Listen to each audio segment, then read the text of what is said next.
Hello guys, so now we will start with the provincial elections and formation of cabinet 1937. This is the part of modern history. So we have already covered other parts.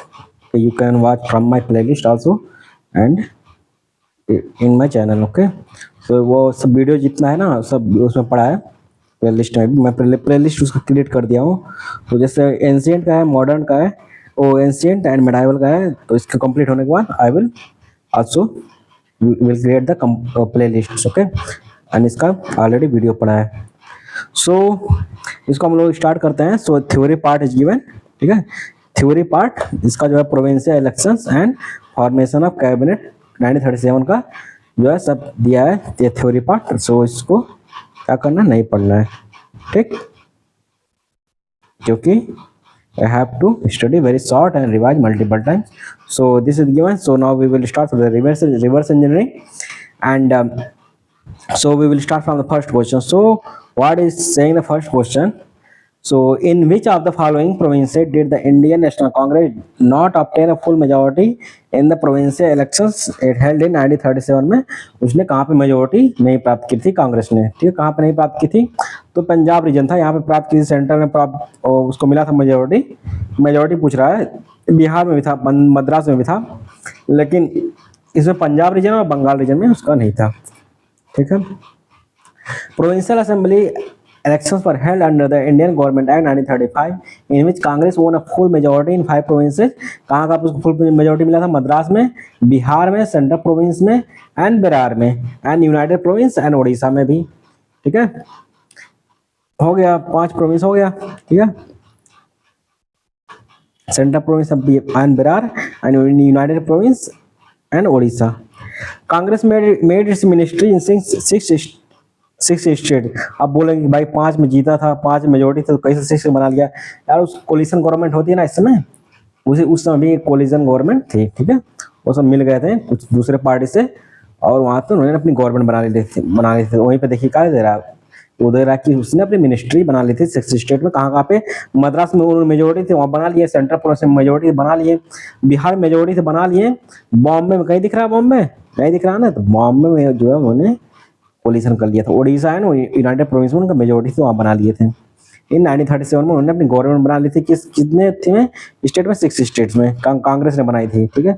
Only in Bengal, Punjab and Sindh. देखिए बंगाल में भी बहुत से revolutionary incident happened, but देखिए वहाँ पे उसकी majority नहीं थी कांग्रेस की, ठीक है। बंगाल, ठीक, एंड पंजाब रीजन में भी एंड सिंध रीजन में भी उसकी मेजोरिटी नहीं थी। क्यों नहीं थी? अब देखिए जो बंगाल रीजन है ना, वहाँ पे मुस्लिम मेजोरिटी थी। जो वहाँ पे मुस्लिम लोग थे, वहाँ पे ईस्ट प्रोविंस में बंगाल के मुस्लिम मेजोरिटी थे, तो उनका इन्फ्लुएंस तो रहेगा ही ना यार। वो सब देखिए अपना वोट जो दिया मुस्लिम्स को, आज वोट मुस्लिम को दे दिए तो वोट तो बट गया ना, तो कहाँ मेजोरिटी मिल जाएगी भाई? उसको नहीं मिलेगी ना। अब यहाँ पे देखिए मेजोरिटी मुस्लिम थी। अब यहाँ पंजाब में देखिए सिख लोग रहते थे, सिख और कांग्रेस की बनती नहीं थी, और अपना अलग से स्टेट, जैसे जैसे इसमें खालिस्तान की मांग करते हैं, उस समय भी ये लॉयल थे किनके? ब्रिटिश के, ठीक है। तो इसीलिए यहाँ पे भी नहीं बन पाई थी। ये सब रीजन थे। सिंध में देखिए मेजोरिटी थे मुस्लिम की, तो इसलिए उन्होंने जैसे सेपरेट इलेक्टोरेट सिस्टम था ना, हटा नहीं था, ठीक है। यहाँ पे भी बन नहीं पाई थी, मुस्लिम्स को ही सब सपोर्ट कर रहे थे। And did not secure enough support, उन्होंने इनफ सपोर्ट जो है सिक्योर नहीं किया था कांग्रेस ने, ठीक। The provincial government were constituted under the act of, किस एक्ट के अंदर पूछ रहा है? ईयर नहीं पूछ रहा, देखिए एक्ट पूछ रहा है, तो 1935 एक्ट हो जाएगा। ईयर पूछ, कौन सा ईयर होता? 37 ईयर, ठीक है, 1937 होता। एक्ट पूछ रहा कौन सा होगा? Under the government of India 1935। Election हुआ था, देखिए जो 1937 में जो इलेक्शन हुआ था वो किसके अकॉर्डिंग हुआ था? 1935 के। और एक और इलेक्शन हुआ था, पूछ लेता है 1947 वाला, आप लोग गलत लगा देते हैं, वो 1919 एक्ट के अकॉर्डिंग हुआ था, ठीक है। इसके अकॉर्डिंग नहीं हुआ था 1935 वाले के, याद रखिए, आगे मिलेगा अभी। तो लोग कंफ्यूज होता है कि भाई इसके बाद आया 1935 पे तो वही होगा।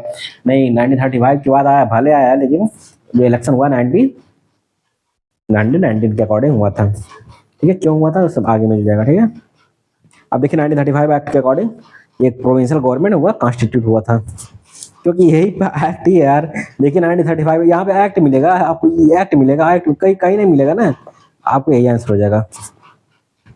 In which of the following state did Congress not win an absolute majority in the election for the Legislative Assembly which were held under the 1935 Act?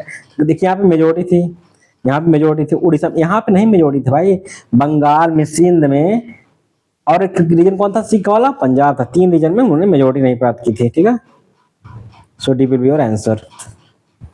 In 1937 election Congress secured a clear majority in the state of, देखिए clear majority उनको 5 में मिली थी, एक से collision कर लिया था बॉम्बे से, तो उन्होंने 6 में गवर्नमेंट बना ली थी, और 3 में उन्होंने कहाँ कहाँ पे मेजोरिटी नहीं स्थापित की थी, कहाँ कहाँ पे नहीं की थी, सिंध में, बंगाल में एंड पंजाब में, यहाँ मेजोरिटी नहीं थी, और उनका मेजोरिटी था 5 स्टेट में था, ठीक है।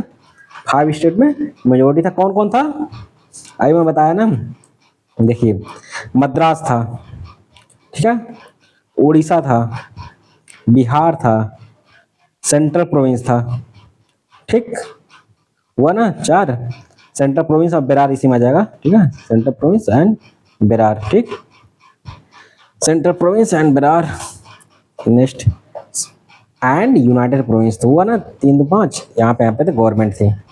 सो C will be your answer.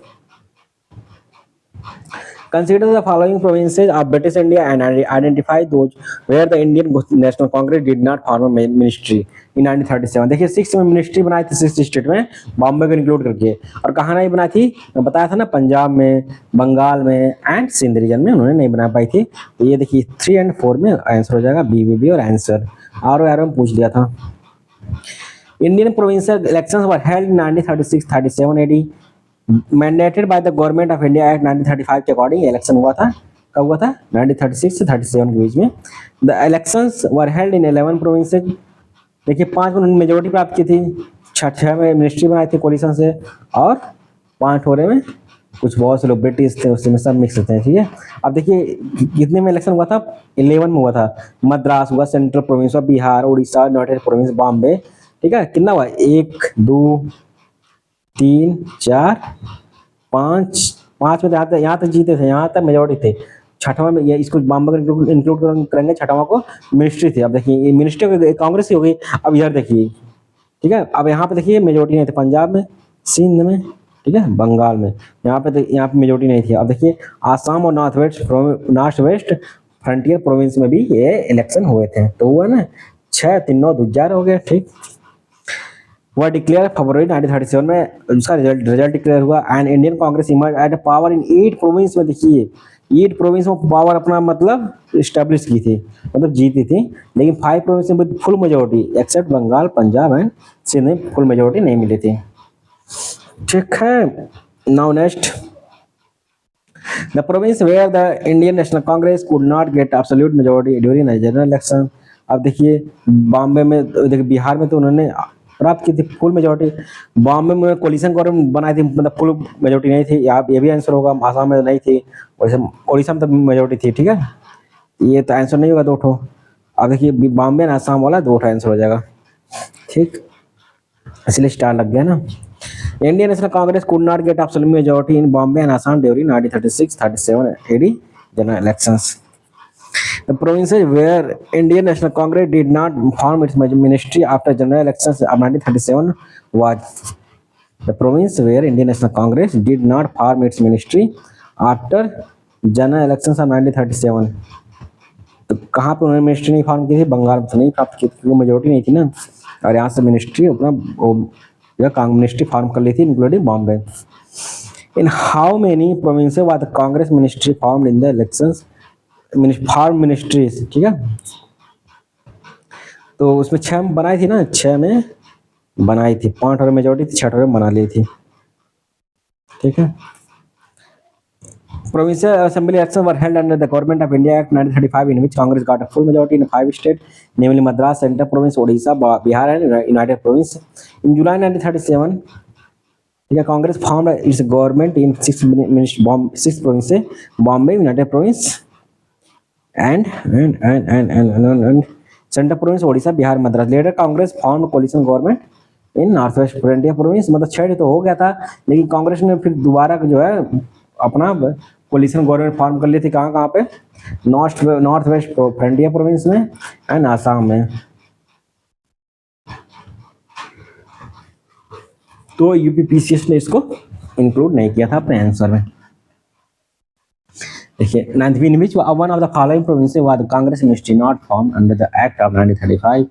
किसमें जो मिनिस्ट्री नहीं फॉर्म की थी? बिहार में फॉर्म की थी, उड़ीसा में फॉर्म की थी, मद्रास में, यहाँ पे नहीं की थी भाई। ठीक है। The tenure of the Congress ministry formed in the elections of 1937 after the Act 1935। कितने साल का टेनियर था इन लोगों का? देखिए 2 साल लगभग था। ठीक है, 2 साल कुछ महीने थे। तो देखिए 28 मंथ का इन लोगों का जो है टेनियर था कांग्रेस मिनिस्ट्री का।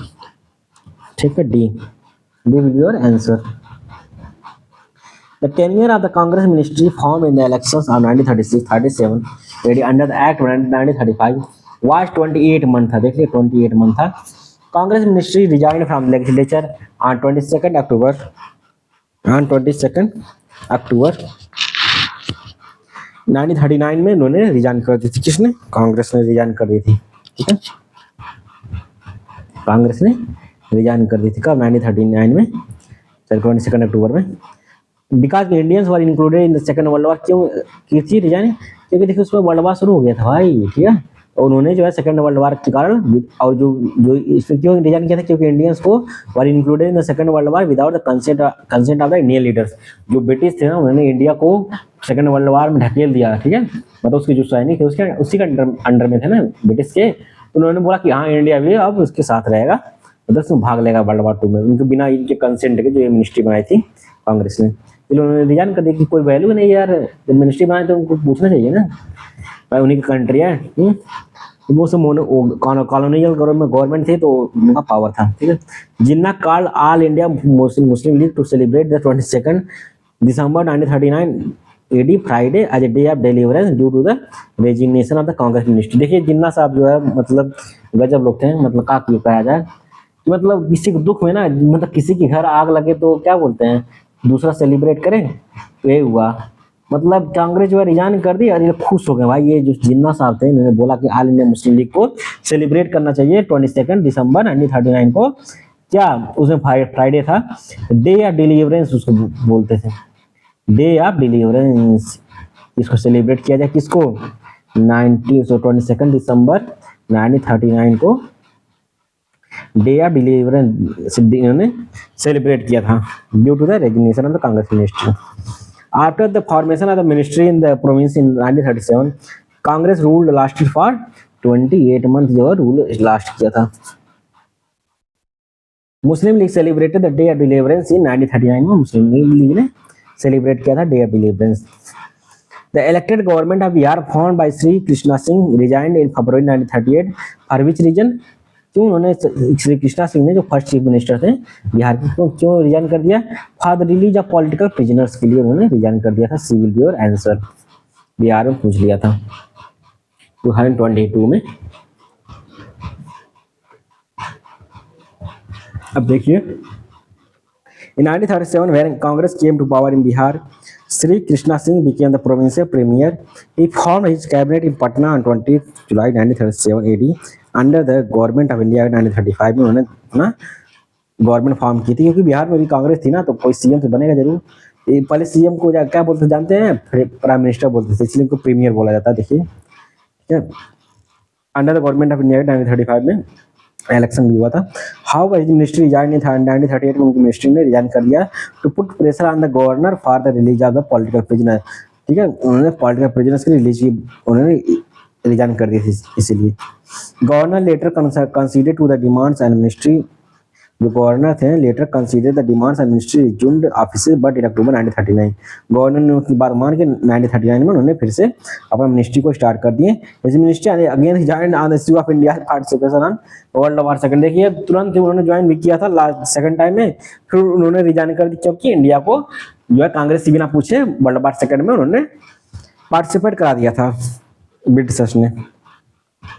In which working committee did the Congress adopt the policy of abolishing land ownership? तो किस कमेटी, इन विच वर्किंग कमेटी, किस वर्किंग कमेटी में उन्होंने कांग्रेस जो है अडॉप्ट कर ली थी पॉलिसी ऑफ अबोलिशिंग लैंड ओनरशिप को उन्होंने रिमूव करने की बात बोली थी। तो देखिए उसमें जो है सोशलिस्ट प्रोपेगेंडा चल रहा था under the leadership of the many leader were there but most influential were और प्राइम मिनिस्टर बीटी नेहरू जी थे उस समय थे। तो यही कमेटी थी, उसने बोला था कि लैंड रेवेन्यू ओनरशिप को लिए हम लड़ाई करेंगे। यही देखिए बाद में इमर्ज हुआ था, तो फर्स्ट अमेंडमेंट हुआ था 1951 में, जमींदारी अबोलिशन एक्ट आया था 1951 का, तो उसी में ये देखिए प्रोविजन दिख रहा था उसमें। The Congress Working Committee adopted the policy of the abolishing land ownership in 1937 AD.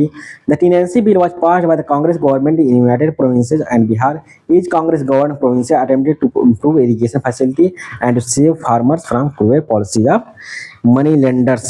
ठीक है, उन्होंने इरिगेशन फैसिलिटी को इम्प्रूव करने के लिए सोचा है, to save farmer from cruel policy of money lenders.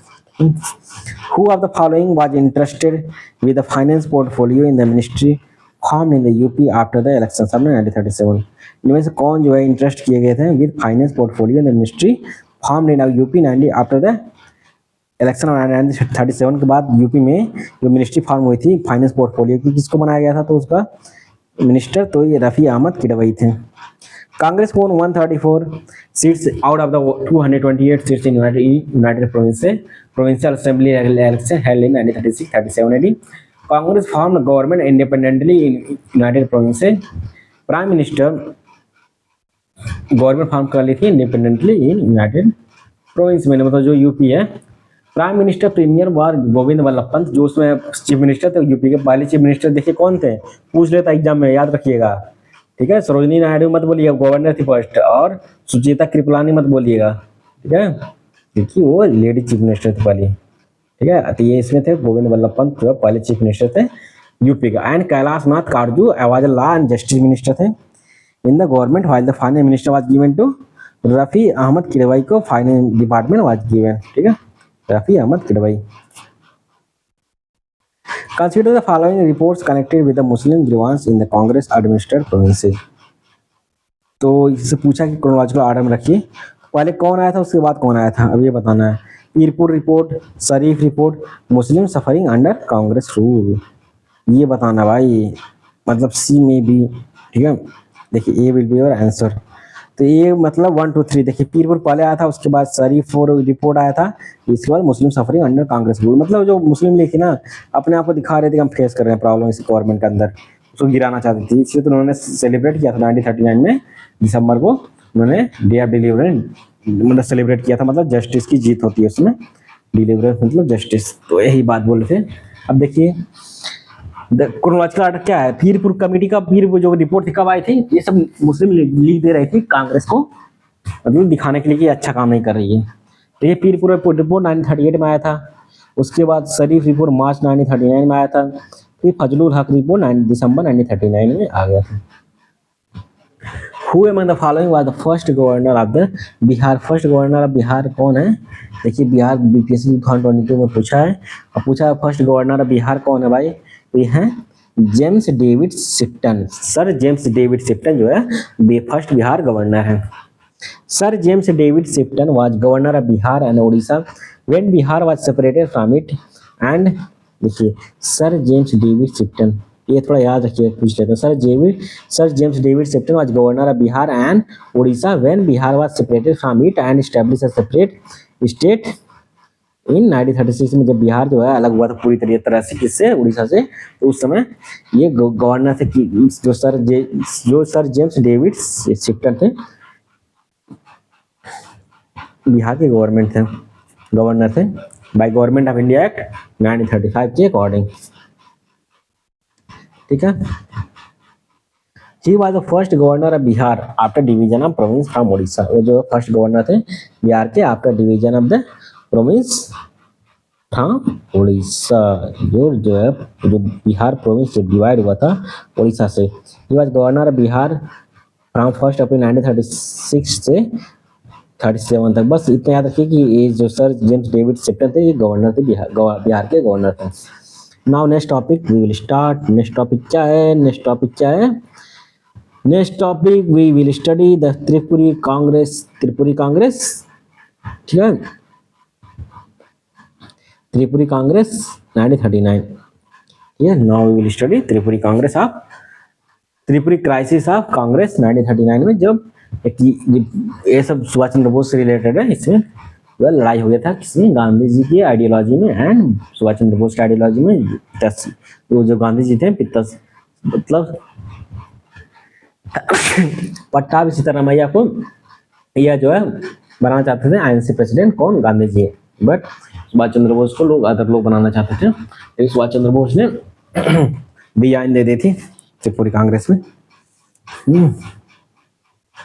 देखिए यहाँ पे मजा आएगा, यहाँ पे कॉन्फ्लिक्ट होने जा रहा है, ठीक। मजा आएगा मतलब ऐसा नहीं झगड़ा हो रहा मजा आ रहा है, मतलब इंटरेस्टिंग स्टोरी यहाँ पे। देखिए फर्स्ट क्वेश्चन क्या बोल रहा है त्रिपुरी कांग्रेस के बारे में। Who was elected the president of the Indian National Congress in 1938 में, कौन प्रेसिडेंट डिक्लेयर हुआ था, सुभाष चंद्र बोस जो है डिक्लेयर हुआ था 1938 में। प्रेसिडेंट किसका, इंडियन नेशनल कांग्रेस के। ये पूरा इंपॉर्टेंट होता है, थ्योरी नहीं इंपॉर्टेंट होता, इसलिए मैं बोलता हूँ इसी को पढ़िए बस। Subhas Chandra Bose was elected as president of the Congress in Haripura session 1938 में। अब देखिए हरिपुरा का पूछ लेता कहाँ पे हरिपुरा, तो ये गुजरात में है। ये कब हुआ था हरिपुरा सेशन 1938 में।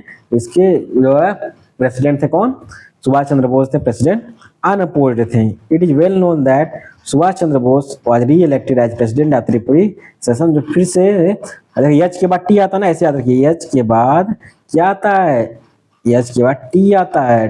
पहले एच हुआ था हरिपुरा हुआ था जो गुजरात में है, ठीक है। जी के बाद एच हुआ ना, देखिए जी के बाद एच रिलेटेड है गुजरात ना। त्रिपुरी मध्य प्रदेश वाला है, ठीक है, त्रिपुरी मध्य प्रदेश वाला है, ठीक है। टी के पहले कौन आता है, एम ही आता ना, जी नहीं आना आता है, तो इसलिए ऐसे याद रखिएगा। तो त्रिपुरी मध्य प्रदेश वाला है एस टी, ठीक। तो ये कब हुआ था त्रिपुरी वाला, जो कि मध्य प्रदेश में है, ये 1939 में हुआ था। त्रिपुरी सेशन कब हुआ था भाई, त्रिपुरी सेशन 1939 में हुआ था। अब ऑफ आईएनसी बाय डिफीटिंग री इलेक्टेड पट्टाभी सीतारामैया, जो है किनको हरा था सुभाष चंद्र बोस ने 1939 में त्रिपुरी सेशन में, री इलेक्टेड पट्टाभी सीतारामैया, ठीक है। पट्टाभी सीतारामैया हुआ था सपोर्टेड बाय गांधी जी। इनको कौन सपोर्ट करते थे, गांधी जी सपोर्ट करते थे पट्टाभी सीतारामैया को। Which are the following presided over the Haripura session of the Indian National Congress. Indian National Congress में जो हरिपुरा सेशन था, इसमें जो कौन प्रिसाइड किया था बताइए।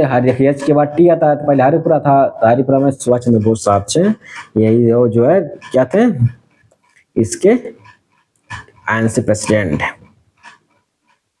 Haripura where annual session of the Indian National Congress was held under the presidentship of the Subhash Chandra Bose in 1938 situated in the state. देखिए हरिपुरा जी के बाद आ जाता, जी मतलब गुजरात, ये वाला आंसर होगा। टी की मतलब त्रिपुरा वाला है, उसके बाद हुआ था 39 में।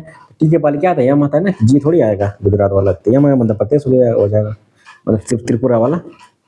Subhash Chandra Bose was chosen president of the Congress in Tripuri session of the Indian National Congress in the year 1939 where Tripuri मैं बोला था ना, जबलपुर। जबलपुर कहाँ है, मध्य प्रदेश में है। इतना तो पता होना चाहिए, जो फेमस सिटी है जहाँ पे थर्मल पावर प्रोजेक्ट है, कोल का माइनिंग होता है। Tripuri situated in Jabalpur Madhya Pradesh. देखिए मध्य प्रदेश दिया ना, Jabalpur Madhya Pradesh. Where Congress session of 1939 AD was held in Tripuri session, Subhash Chandra Bose was elected president by defeating Pattabhi Sitaramayya with 50 votes, ठीक है, बहुत ज्यादा वोट हरा दिया था। In which of the following session of the Indian National Congress was Subhash Chandra Bose elected as a president for the second time? देखिए H के बाद क्या था, टी मतलब Tripuri. In Haripura session of the Congress 1938 AD, Subhash Chandra Bose was elected president unopposed, मतलब 1938 में unopposed वो जो है for the first time इसे president बने थे INC के। He was re-elected as the president of the Tripuri session 1939 AD, defeating Pattabhi Sitaramayya supported by Gandhi. But on the question of formation of the क्या formation of the working committee, the dispute between Gandhi and Bose came to the surface. जो dispute था उस मतलब बाहर से मतलब बहुत intense हो गया गांधी जी और सुभाष चंद्र बोस के बीच। आफ्टर दैट किस बात को लेकर, फॉर्मेशन ऑफ वर्किंग कमेटी को लेकर, इसी बात को लेकर, ठीक है। आफ्टर दैट बोस रिजाइंड, इसके बाद जो है बोस रिजाइन कर दिए and doctor Rajendra Prasad became president of the Congress. अब देखिए बहुत लोग कंफ्यूज होते हैं कि बोस जब रिजाइन कर दिए थे 1939 में, तो उस समय उसके बाद कौन प्रेसिडेंट बना था, बहुत लोग सोचते हैं पट्टाभी सीतारामैया, नहीं गलत है। उसके बाद डॉक्टर राजेंद्र प्रसाद जो है कांग्रेस के, डॉक्टर राजेंद्र प्रसाद जो है आईएनसी के प्रेसिडेंट बने थे, ठीक है। डॉक्टर राजेंद्र प्रसाद आईएनसी के क्या बने थे, प्रेसिडेंट बने थे, ठीक है।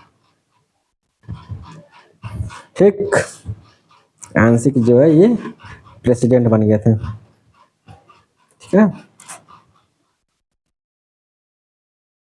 Next one, who became the president of the Indian National Congress when Subhas Chandra Bose resigned in 1939। कौन जो प्रेसिडेंट बना था एनसी के? देखिए बीपीएससी में पूछ लिया था यहाँ पे। बहुत से लोग जानते हैं पट्टाभी सीतारामैया को, अब बहुत से लोग मारे होंगे इसको, डी वाला मारे होंगे, इसको मारे होंगे, बहुत से लोग बड़ा ज्ञानी बन गए, ठीक है, क्योंकि पट्टाभी सीतारामैया बहुत से लोग याद थे, तो वो नहीं थे भाई, ये थे अपने शेर, मतलब राजे बिहार के थे। तो राजेंद्र प्रसाद जो है ये बने थे इंडियन नेशनल कांग्रेस के प्रेसिडेंट बने थे, जब वो जो सुभाष चंद्र बोस रिजाइन कर दिए थे 1939 में।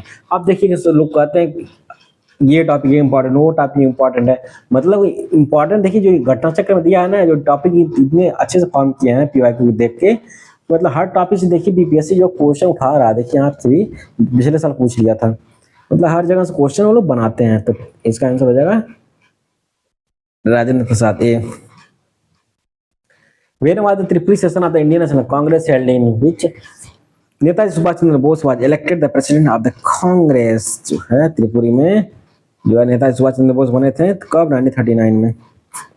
Netaji Subhash Chandra Bose became the president of the Indian National Congress by defeating which leader? किस लीडर को डिफीट किए थे?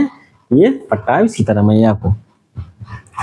देखिए पहले 5 क्वेश्चन पूछता था, 5 ऑप्शन देता था बिहार वाला, लेकिन अब 4 ऑप्शन देते हैं, लेकिन और जगह सब 4 ही ऑप्शन आपको मिलेगा, ठीक है। Subhas Chandra Bose defeated the Pattabhi Sitaramayya and became president of the Indian National Congress at Tripuri session में 1939 में उन्होंने पट्टाभी सीतारामैया को हरा दिया था। Who became the president of the Indian National Congress after the resignation of the Subhash Chandra Bose? तो कौन बने थे? ये बने थे डॉक्टर राजेंद्र प्रसाद बने थे।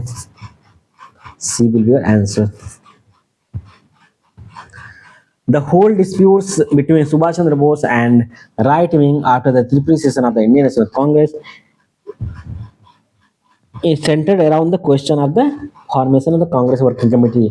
जो CWC थी ना, ये जो CWC थी कांग्रेस वर्किंग कमेटी थी, यही बड़े बड़े डिसीजन लेती थी यार, जैसे कैबिनेट, इसका कैबिनेट मिनिस्टर होता है ना, जैसे कई लोग मिनिस्टर होते हैं, 70-80 लोग मिनिस्टर होते हैं, उसमें से सिर्फ 15% लोग, मैक्सिमम 15% मिनिस्टर होते हैं, ठीक है, पूरे जो मेंबर होते हैं, मतलब मान लीजिए लोकसभा में 543 मेंबर है इस समय, ठीक है, तो मतलब चूज हुए हैं, तो 543 में से इसमें से 15% मतलब 80 लोग, ठीक है,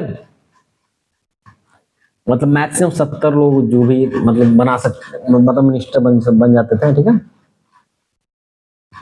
15%, ठीक, तो 545 लगभग हुआ, ठीक है, 545 के आसपास, ठीक है, बनते थे, ठीक है, तो वह 70-80 लोग मिनिस्टर बनते थे, तो उसमें से जो है सिर्फ जो है कैबिनेट मिनिस्टर, मतलब 10-12 लोग जो है कैबिनेट मिनिस्टर रहते थे। इसी तरह कांग्रेस वर्किंग कमेटी में भी 10-12 लोग जो हेड होते थे, मतलब उससे वही लोग जो बड़े बड़े डिसीजन लेते थे कि कांग्रेस का रेजोल्यूशन पास करना है, ये करना है, तो वहीं से बनता था। इसी डिस्प्यूट को लेकर जो है राइज हो गया, ठीक है, कि इसके मेंबर कौन होंगे, ये होंगे, तो वही कांग्रेस वर्किंग कमेटी जो है उसको लेकर बवाल हो गया था, क्योंकि आइडियोलॉजी डिफरेंस थी ना सुभाष चंद्र बोस के गांधी जी की। तो उसका आंसर हो जाएगा will be your answer.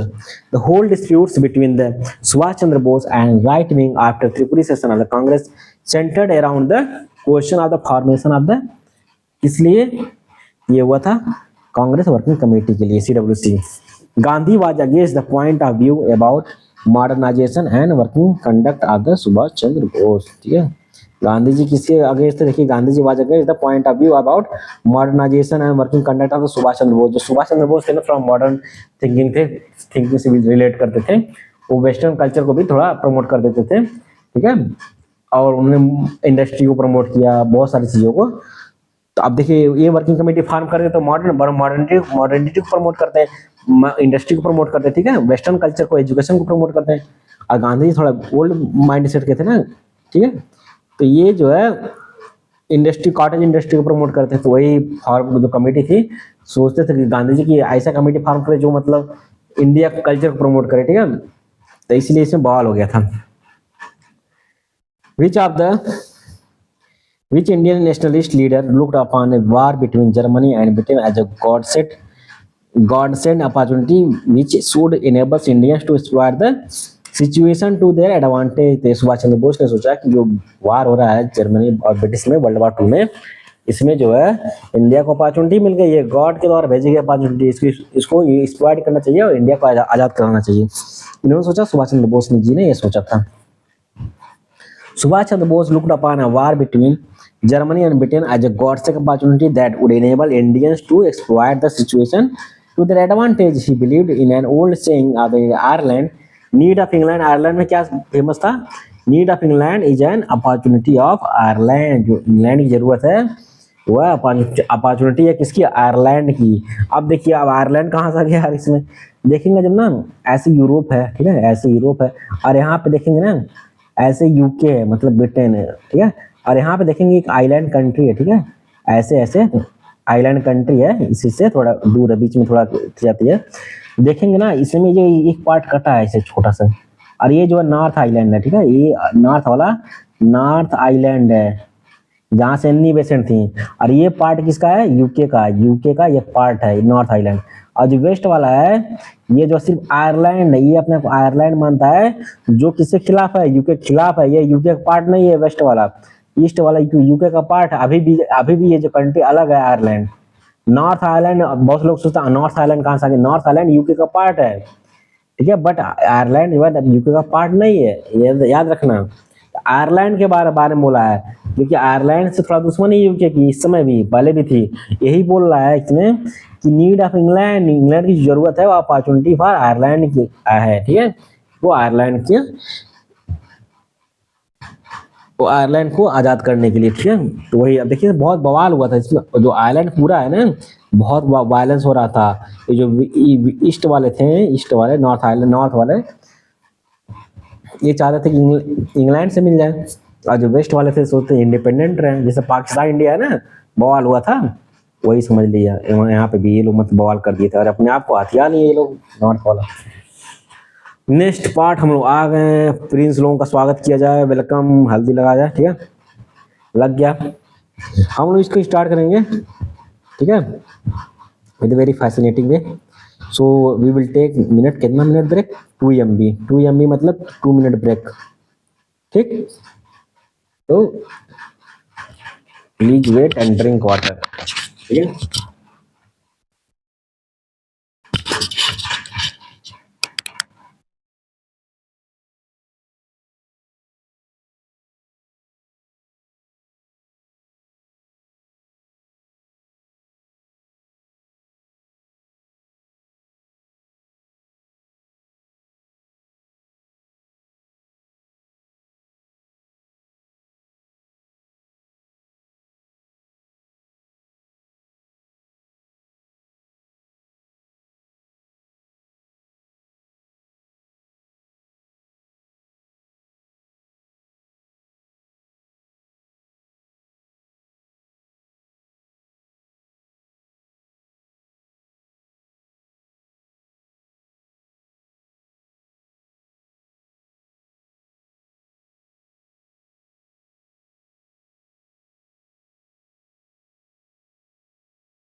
So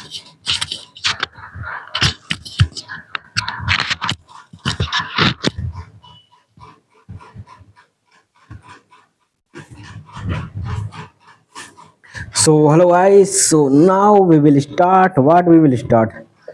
We will start. Let's do it. So break खत्म. Let's start with this Indian princely state को हम लोग स्टार्ट करने जा रहे हैं. प्रिंस लोगों का वेलकम हो चुका है. अब इनको जो है इनके बारे में पढ़ा जाए कि ये लोग क्या करते थे, कैसे रहते थे, क्या खाते थे, क्या पीते थे, ये सब नहीं. मतलब कैसे इनका एडमिनिस्ट्रेशन था, पॉलिटिकल सिस्टम था, सोशियो पॉलिटिकल सिस्टम कैसे वर्क करता था, ये सब हम लोग देखेंगे. यहाँ से क्वेश्चन पूछता है. So our focus will be question part. ठीक है. सो ये नहीं पढ़ना है. ठीक है. ये नहीं, थोड़ा अलग स्टाइल से पढ़ना चाहिए. ठीक है. ओल्ड सिस्टम नहीं फॉलो करना कि ये भी थ्योरी पढ़ो, सब कुछ पढ़ते जाओ, ये सब नहीं यार. Be to the point. ठीक है. इसके पहले रिकमेंडेशन क्या है, आपका सिलेबस कंप्लीट होना चाहिए. ठीक. तो इसीलिए मैं बोल रहा हूँ सिलेबस कंप्लीट करके इसको पढ़ने में मजा आता है. ठीक है. देखिए अब let's start with the first question principal state के बारे में. फर्स्ट क्वेश्चन क्या बोल रहा है, the purpose of Butler committee 1927 is. तो क्या था पर्पज बटलर कमेटी का 1927 का? Improvement of relationship between Indian provinces and crown. जो बटलर कमेटी थी 1927 फॉर्म हुई थी, क्या था? Related relation between the Indian province and crown के बीच में जो है रिलेशन बता रहा था. ठीक है. The Indian state committee appointed a committee under the chairmanship of the sir Harcourt Buttler, which was popularly known as the Butler Committee, to investigate and clarify the relationship between paramount power and the princes of princely state in 1927. ठीक है.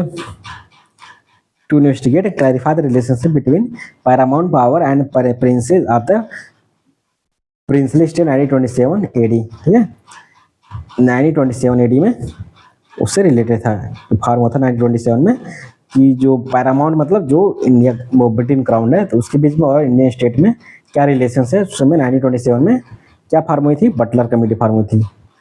Relation between the crown and Indian princely state, ये Buttler committee थी. तो recommendation of the committee वर, उनका recommendation क्या था जो committee का था क्या था recommendation? The relationship of the paramount power of the state was not merely a contractual relationship, but a living, growing relationship shaped by the circumstances. क्या recommendation था? The relationship of the paramount power of the state was not merely a contractual relationship, but a living, growing relationship shaped by the circumstances and policy. British paramount preserved the princely state. जो British paramount थी preserve की थी princely state को. The state should not be transferred without their agreement to a relationship with the new government in British India responsible to a Indian legislature. तो उसने बोला था कि जो स्टेट है should not be transferred without their agreement to a relationship with the new government in British India. ठीक है. तो ये बोले थे कि जो स्टेट जो है ट्रांसफर नहीं होनी चाहिए विदाउट देयर एग्रीमेंट, मतलब जो प्रिंसली स्टेट है उनके एग्रीमेंट के बिना. ठीक है. All India state people's conference was set up in 1927 में. All India state people's conference जो सेटअप हुआ था 1927 में. All India state people's conference was set up in December 1927 AD. More than 1,500 political workers of the different states participated in this conference. All India State People Conference was formed in which men like Balwant Rai Mehta, Manilal Kothari, and G.R. Abhenkar played a significant role. G.R. Abhenkar played a significant role. Who among the following was the president of the All India State People Conference in 1939? देखिए जो all India state people conference था उसके president कौन थे 1939 में? इसके कौन थे? जवाहरलाल नेहरू थे. इसके Jawaharlal Nehru was elected as a president of the All India State People Conference in 1939 AD to represent the common national interest of the political struggles. ठीक है. To represent the common national interest of the political struggles of the princely state and British India. ठीक है. And British India. Jawaharlal Nehru को president बनाया था कब? All Indian state people's conference का 1939 AD में, to represent the common national interest. to represent the common interest of political struggles of princely state and British India. Most of the integration of the princely states in the Union of India had taken place in which year? जो most of the integration था इन princely state का in union of India had taken place in the year 1947 था। ठीक है, 1947 में जब देश आजाद हुआ था उसी समय लगभग 565 प्रिंसली स्टेट जो है मर्ज हुए थे इंडिया में। ठीक है, तो वही कब हुआ था? लगभग 1947 में। मोस्ट ऑफ द वही पूछ रहा है। Integration of the most of the princely state happened in 1947 AD. ठीक है, जो इंटीग्रेशन था प्रिंसली स्टेट का कब हुआ था? 1947 में हुआ था। ठीक है, इंटीग्रेशन कब हुआ था प्रिंसली स्टेट का? 1947 में हुआ था। All princely state merge in the union of India 1947 AD except, देखिए कौन कौन नहीं मर्ज हुआ था उस समय 1947 में? जूनागढ़ था, जम्मू एंड कश्मीर था, हैदराबाद था एंड वही 3 स्टेट थे। ठीक है, JJH। ठीक है, JJH Junagadh, Jammu and Kashmir and Hyderabad. ठीक है, and they were compelled to join the union of India till the end of 1948। मतलब उनको कंपेल किया गया था, फोर्स किया गया था इंडिया को ज्वाइन करने के लिए, नहीं तो पाकिस्तान में जाने वाले थे। यार इंडिया में रहकर पाकिस्तान में कैसे जा सकते हैं बताइए, ये तो गलत बात है ना। क्योंकि देखिए हैदराबाद जो था यार इंडिया की बात, देखिए इंडिया का जैसे मैप है बता रहे हैं, इंडिया का मैप है। ठीक है,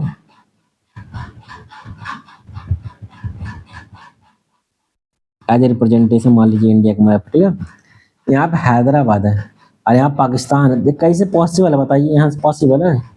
हाँ, यहाँ मान लीजिए गुजरात है, गुजरात है। ठीक है, यहाँ से बीच में जो है पूरा नहीं था भाई, यहाँ से भी था ना, राजस्थान था।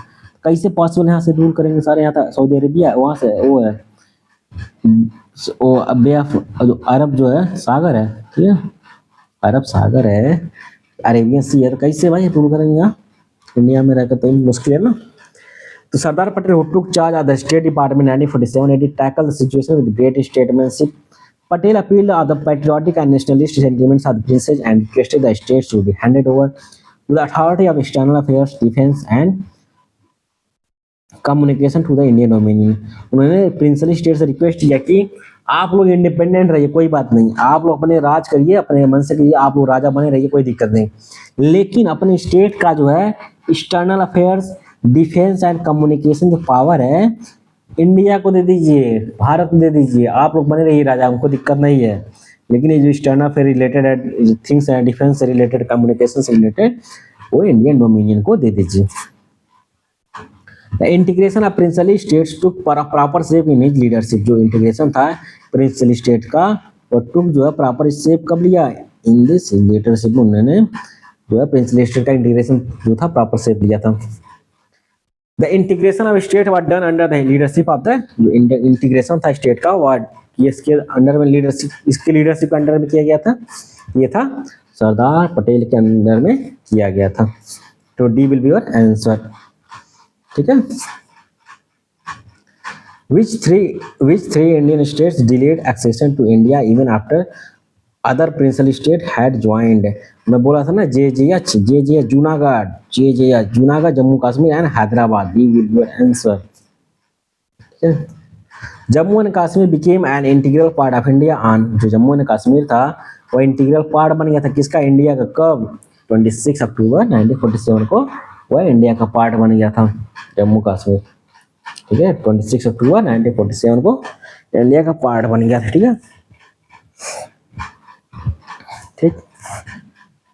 On 26 October 1947 AD the Maharaja of Kashmir Hari Singh handed over the instrument of session. जो 26 अक्टूबर 1947 जैसे इंडिया कब आजाद हुआ था? 15 अगस्त 1947 को। और महाराजा ऑफ कश्मीर जो थे हरि सिंह थे, handed over the instrument of accession IOA to Jawaharlal Nehru को हैंड ओवर कर दिए थे। जवाहरलाल नेहरू को appointed Sheikh Abdullah as prime minister. जो जवाहरलाल नेहरू थे उन्होंने शेख अब्दुल्ला को प्राइम मिनिस्टर डिक्लेयर किया था। ठीक है, कश्मीर का। And Indian army enter Jammu and Kashmir and 27 October 1947 to repel the invader. जो इन्वाइडर्स थे, ट्राइब्स थे पाकिस्तान के भेजे हुए, उनको खदेड़ने के लिए इंडिया आर्मी चली गई। ठीक है, 27 अक्टूबर 1947, 26 अक्टूबर साइन किए, तुरंत इंडिया ने भेज दिया 27 अक्टूबर की, बचाओ कश्मीर को, ठीक है। उसी समय से देखिए जो है बेचारा इंडिया स्ट्रगल कर रहा है कितने दिन से, देखिए 15 अगस्त, देखिए 15 अगस्त, सितंबर, अक्टूबर, 2 महीने बाद ही आजाद हुआ था 15 अगस्त को, ठीक है। 15 अगस्त को आजाद हुआ इंडिया बेचारा। और अक्टूबर में यार कितना दिन उन्होंने बताइए, 15 अगस्त, 15 सितंबर, 15 सितंबर से 15 अक्टूबर, 2 महीना नहीं हुआ, 2 महीना 11 दिन, देखिए 2 महीना 11 दिन जो है इंडिया रेस्ट किया था, 2 मंथ 11 डे। अब देखिए मतलब बस इतना ही दिन जो है शांति से बैठा था इंडिया बेचारा। अब उसके बाद तब से जो कंटिन्यूअस वार चल रहा है कश्मीर के साथ, सोचिए, ठीक है। मतलब इंडियन आर्मी कितनी जो हार्ड वर्क कर रही है, मतलब इंडियन आर्मी लड़ रही है बेचारे वहां पे, और इंडिया का पैसा सोचिए कितना खर्च होता है एक दिन में इसको मैनेज करने में। पाकिस्तान तो अपना बर्बाद ही कर रहा हो, तो खुद बर्बाद हो ही गया है, लेकिन इंडिया को बस मतलब इंडिया को खुद उसमें अपने सोचता है बर्बाद करने के लिए, लेकिन इंडिया तो इतना स्ट्रांग है यार, देखा जाए तो इंडिया बहुत स्ट्रांग है यार, उन लोगों की अपेक्षा, ठीक है। इंडिया की पॉपुलेशन वर्ल्ड में सबसे ज्यादा यार, मुस्लिम इंडिया में ज्यादा है उन लोगों से ज्यादा में, तो सोचिए मतलब परेशान कर रखा है, छोटा सा है, अपना ही भाई है लेकिन क्या किया जाए, होते हैं ना पड़ोसी लोग ऐसे कुछ खुराफात वो पड़ोसी, ठीक। ये मतलब इंडिया भर की बात नहीं है, हर जगह मतलब मैक्सिमम प्लेसेस में ऐसा है जहाँ पड़ोसी है ना, पड़ोसी पड़ोसी झगड़ा अक्सर होता है। आप भी देखिए मतलब घर में मतलब पड़ोसी जरूर कुछ कुछ बवाल होता होगा, यहाँ कूड़ा फेंक दिया, यहाँ फेंक दिया, वैसे हर कंट्री कहीं ना कहीं बवाल है यार, देखा जाए तो कहीं भी इमेजिन करिए। जैसे देखिए अभी बवाल हुआ था किसका, थाईलैंड का एंड कंबोडिया का, ठीक है। थाईलैंड का और कंबोडिया का भी बवाल हो रहा था, इसमें सब लड़ रहे थे। अजरबैजान और आर्मेनिया का देखो, दोनों दोनों थे पड़ोसी हैं, लड़ रहे थे, ठीक है। ये जो नगोर्नो काराबाख है ना, ये पूछा था एग्जाम में किससे रिलेटेड है, तो आर्मेनिया आर्मेनिया अजरबैजान से रिलेटेड है, इसमें डिस्प्यूट चल रहा है, ठीक है। अब इसमें बहुत सारा यार मतलब हर कंट्री का मतलब देखेंगे ना, डिस्प्यूट चल ही रहा है। अब देखिए जो ग्रीनलैंड है यूएसए, पता नहीं उसमें क्या इंटरेस्ट है यार, मतलब ऑयल मिल सही सही बात है, लेकिन उसमें सोचता मेरे में मिल जाए, तुम कहीं भी दिखा लीजिए ना। अब देखिए अफ्रीका में हर स्टेट दूसरे लड़ते हैं, नॉर्थ में सूडान था, साउथ सूडान था, अलग हुआ सूडान, साउथ सूडान, ठीक है। अब मैं ये क्यों बोल रहा हूँ कि क्वेश्चन यहाँ से बने हैं, ठीक है। इन लोगों को डिस्प्यूट से इंडिया को बहुत इंटरेस्ट है, क्योंकि वहाँ फायदा होता है ना, हर कंट्री जब लड़ती है, ठीक है। क्योंकि जो दोस्त जैसे दुश्मन का दुश्मन अपना दोस्त होता है ना, इस तरह इंटरनेशनल रिलेशन में ये सब चीजें चलती हैं, ठीक। तो देखिए यहाँ पे 7th हुआ ना, now 8th. At the time of partition of India, which one of the following provinces of British India came forward with a plan for a united India and independent existence? कौन आया था बताइए, मतलब कौन अपने आप को इंडिपेंडेंट डिक्लेयर करना चाहता था, मतलब हम अलग से कंट्री के रूप में रहेंगे, तो ये पंजाब था, जो अभी भी खालिस्तान के रूप में चल रहा है ना, तो पंजाब उसी समय से लड़ रहा था, बताइए, ठीक है। During the time of partition of India, Punjab province came forward with a plan for a united and independent existence, but it was due to the effort of Sardar Vallabhbhai Patel that PEPSU came into existence, consisting of Eastern Punjab, Patiala and Hilly state, and rejected the idea of an independent state. ठीक है, independent state को उन्होंने सरदार वल्लभ भाई के effort से उसको neglect कर दिया गया, ठीक है। मैं खुद यहीं से पढ़ा हूँ यार, पंजाब मतलब इतना ब्यूटीफुल स्टेट है यार, वहाँ की रोडें इतनी चौड़ी है ना, मतलब बहुत ब्यूटीफुल स्टेट है, जाएंगे तो बॉर्डर किनारे में पड़ा था यार, ठीक है। तो अच्छा स्टेट है, मतलब फुल प्रोटेक्शन वहाँ पे एकदम वीआईपी है, ठीक है, हर चीज पंजाब का रीजन। नाउ 9th देखिए, which one of the following native state was a party to the standstill agreement? कौन थे स्टैंड स्टिल एग्रीमेंट? बताइए कि मतलब जो है इंडिया को जो है हम दे रहे हैं क्या, कम्युनिकेशन दे रहे हैं, आर्मी को दे रहे हैं, और एक्सटर्नल अफेयर्स को दे रहे हैं, ठीक है, डिफेंस को दे रहे हैं। तो हैदराबाद था, हैदराबाद जो है स्टैंड स्टिल एग्रीमेंट को मान गया था।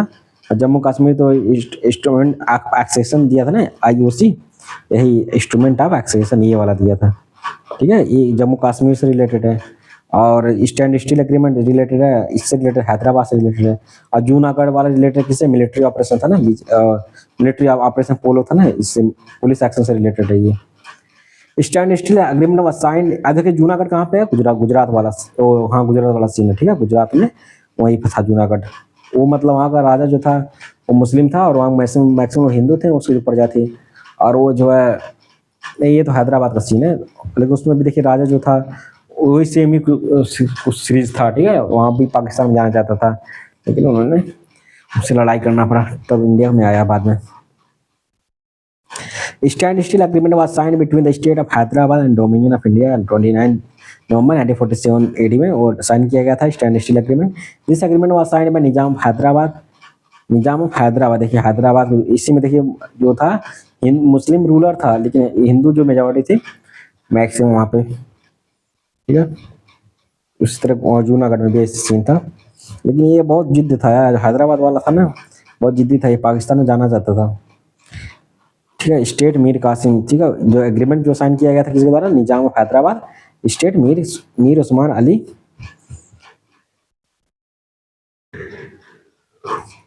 Mir Osman Ali Khan and then governor general and badshah of India Lord Mountbatten के बीच में, एंड वहाँ के जो निजाम थे उनके द्वारा।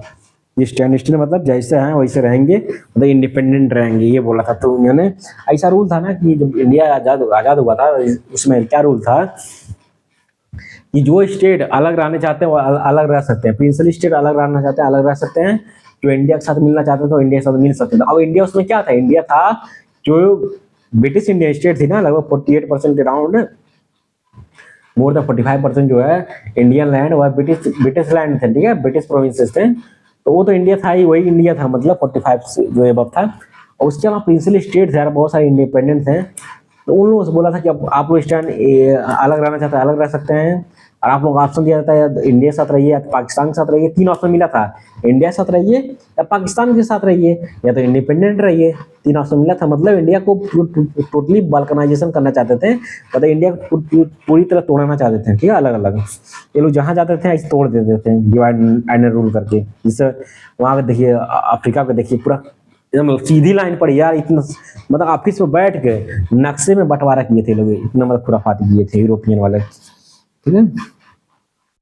During the freedom struggle, a parallel movement launched in the Indian state, in the state ruled by the Indian rulers such as the Kashmir Nizam, Hyderabad, Travancore, Istra।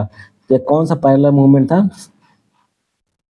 तो ये था प्रजामंडल मूवमेंट था, ठीक है, पैरेलल मूवमेंट था Prajamandal movement.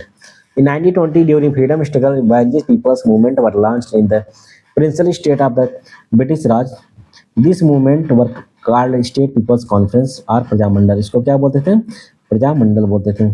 These movements were spearheaded by the peoples living in the princely state। Movement start किसके द्वारा किया गया था, peoples living in the princely state who were subjected to the rule of the local aristocrat rather than the British Raj. जो मतलब वहाँ के ruler जो प्रिंसली रूलर थे उसके द्वारा रूल किया जा रहा है, चाह रहे थे ये लोग, इंडियन लोग ही। They campaign against those feudatory rulers and some time also the British administrators in attempt to improve the civil rights. उन लोग बहुत सारे राइट नहीं मिल रहे थे, जो प्रजा थी ना प्रिंसली स्टेट में, उन लोग राइट नहीं मिल रही थी, इसलिए उन्होंने विरोध किया कि जो वहाँ के राजा थे फ्यूडेटरी रूलर थे, ठीक है, हायरार्की चल रही थी, यहाँ उनका बेटा जो है किंग बनेगा, और जो बहुत ऑटोक्रेटिक हो जाते थे, पूरा पावर अपने हाथ में लिया रहते थे, तो उनके खिलाफ जो है वहाँ के लोगों ने जो मूवमेंट कर दिया, इसको बोलते हैं प्रजा मूवमेंट, ठीक है, प्रजा मंडल मूवमेंट बोलते हैं इसको। यार वार पे आ गए हम लोग यार, मतलब वार पे जहाँ वार वर्ड आ जाता है ना तो बहुत खतरनाक होता है यार, मतलब वायलेंस तो होना ही होगा, वार कोई छोटी चीज नहीं है। देखिए जो कॉन्फ्लिक्ट होता है वो अलग चीज होता है, वार अलग चीज होता है। जैसे इंडिया पाकिस्तान का 1962 का हुआ था ना, उसको वार नहीं बोलते हैं, जो 1962 का इंडिया चाइना के साथ हुआ था, ठीक है, बहुत से लोग वार बोलते हैं, कॉन्फ्लिक्ट था, ठीक है, इंडिया चाइना कॉन्फ्लिक्ट था, थोड़ी झड़प थी, ठीक है, ये बोलते हैं कॉन्फ्लिक्ट। वार बहुत भयानक होता है यार, मतलब बहुत सारे लोग मारे जाते हैं, वो भी मतलब खतरनाक था, लेकिन लोग उसको वार नहीं मानते हैं, ठीक है, डिफेंस में। अब देखिए क्योंकि कोई कंट्री जो वार नहीं डिक्लेयर की थी ना, जैसे वार कब डिक्लेयर होता है, वहाँ के जो हेड होते हैं, इंडिया के प्रेसिडेंट होते हैं, कमांडर होते हैं ना, तीनों सैनिक सेना के, वो बोलेंगे हाँ वार हम लोग लड़ने तैयार हैं, वार शुरू हो गया, तब माना जाएगा वार। जो कोई न चाइना के लोग बोलेंगे वार है नहीं, ये लोग तो कैसे वार होगा, तो कॉन्फ्लिक्ट माना जाएगा ना इस तरह। ये पाकिस्तान के साथ भयानक वार होता था यार, मतलब इंडिया वाले धो के मारते थे पाकिस्तान वालों का, और वो लोग मतलब कुछ भी हो जाए थोड़ा बहुत जीते थे तो वो लोग अपने आपको मतलब विजेता समझते थे पाकिस्तान वाले, लेकिन ऐसा नहीं था, इंडिया वाले ही मैक्सिमम जीतते थे, ठीक है। लॉस दोनों तरफ होता था, ऐसी बात है कि इंडिया वाला लॉस नहीं होता था, लॉस होता था, लेकिन पाकिस्तान वालों की मतलब उतना स्ट्रांग नहीं है, मतलब अभी भी देखा जाए तो, ठीक है, इंडिया मतलब बहुत स्ट्रांग है देखा जाए, ऐसा नहीं बड़ाई कर रहे हैं मतलब इंडिया को, लेकिन बात सही बात है, ठीक है। देखेंगे पूरा रिकॉर्ड देखेंगे, India is very powerful country in army. ठीक है, पाकिस्तान से तो कई गुना ज़्यादा पावर है इंडिया का, बस शो नहीं करता इंडिया।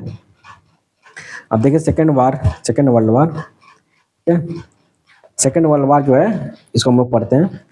इसी में जो है ना इंडिया को जो है जबरदस्ती जो वायसराय थे इंडिया को जो है वर्ल्ड वार सेकेंड में भिड़ा दिए हैं बिना पूछे कांग्रेस की। तो कांग्रेस ने रिजाइन कर दिया था ना 1939 में, और उसी को जो है 1939 में डे ऑफ डिलीवरेंस जिन्ना ने मना लिया था, भाई बढ़िया हुआ ने मतलब रिजाइन कर दिया। तो ये गलत है यार, मतलब अजीब चीज चलती थी उसमें, पॉलिटिक्स बहुत खतरनाक चलता था यार। आज भी चलता है लेकिन उसमें भी चलता था, क्योंकि इंसान है ना, इंसान ट्राई करता है अपनी तरफ से बेस्ट। अब देखिए सेकंड वर्ल्ड वार थ्योरी क्या करना है, नहीं पढ़ना। उसमें वायसराय कौन था जब सेकंड वर्ल्ड वार हुआ था, लॉर्ड लिथगो था इंडिया में। अब इसको क्या करना, नहीं पढ़ना है, ठीक है। We will start from the first question. What was the policy of the Indian National Congress during the second world war? क्या पॉलिसी थी सेकंड वर्ल्ड वार में इंडियन नेशनल कांग्रेस की? The cooperation of the British in the case of the assurance of the complete independence. यदि British लोग India को complete independence दे देते हैं तो इंडिया जो है कोऑपरेट करेगा, इंडिया जो है ब्रिटिश की हेल्प करेगा वर्ल्ड वार सेकंड में। ठीक है, यही मांग थी इन लोगों की। When the World War II broke out in 1939 AD, British made Indian belligerent without consulting Indian elected council and also declared the emergency. मतलब इंडिया से बिना पूछे इंडिया को वर्ल्ड वार टू में शामिल कर लिया था ब्रिटेन ने 1939 में, और वहाँ पे इमरजेंसी लगा दी थी इंडिया में।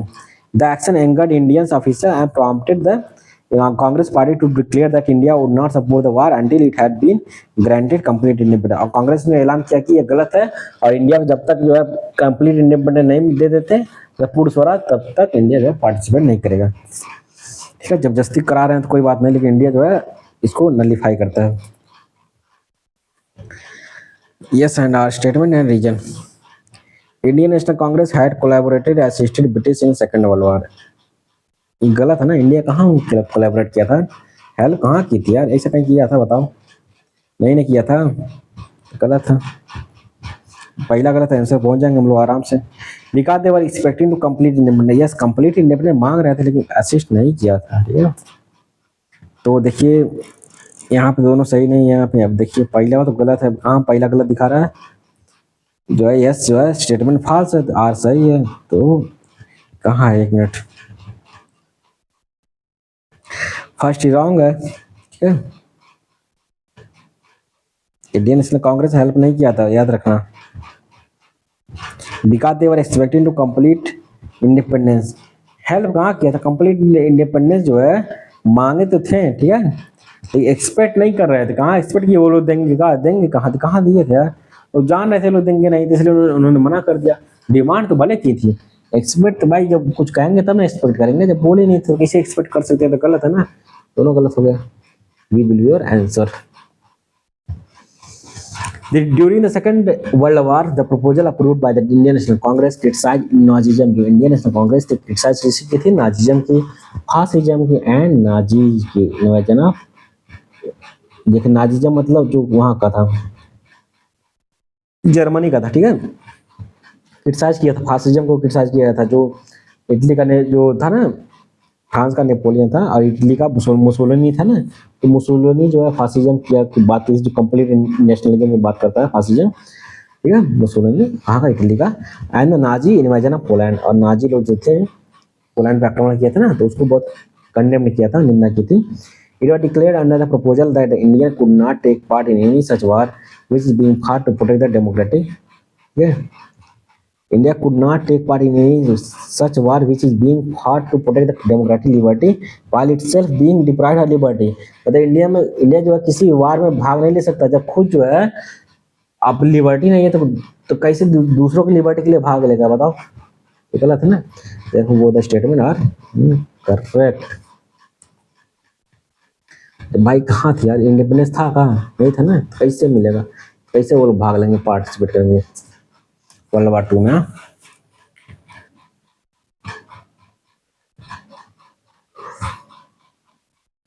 Congress ministries in all the province resign in the year 1939 में उन्होंने रिजाइन कर दिया था, सही बात है।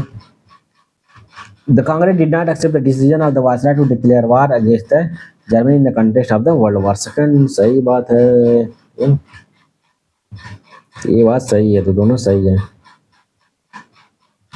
ऑन अक्टूबर 17, 1939 लॉर्ड लिथगो, देखिए वायसराय था लॉर्ड लिथगो जो था ना वायसराय था, declare India in the war against Germany. Congress cabinet had resign from all the provinces for declaring war without the consent of the Congress ministry. बिना कांग्रेस की ministry के उन्होंने वार डिक्लेयर कर दिया और कांग्रेस वालों नाराज हो गए, इंडियन नेशनल कांग्रेस ने, और रिजाइन कर दिया 1939 में। और जो है डे ऑफ डिलीवरेंस 1939 में मनाया गया, किसके द्वारा? मुस्लिम लीग के द्वारा, जो है अली मोहम्मद अली जिन्ना ने डिक्लेयर किया था। Congress ministry in all the provinces resigned in the year 1939 because जो है रिजाइन कर दी थी क्योंकि जो है इंडिया को वर्ल्ड वार 2 में पार्टिसिपेट करा दिया था बिना पूछे इंडियन नेशनल कांग्रेस को। तो गलत है, गलत है, गलत है, तो T correct one.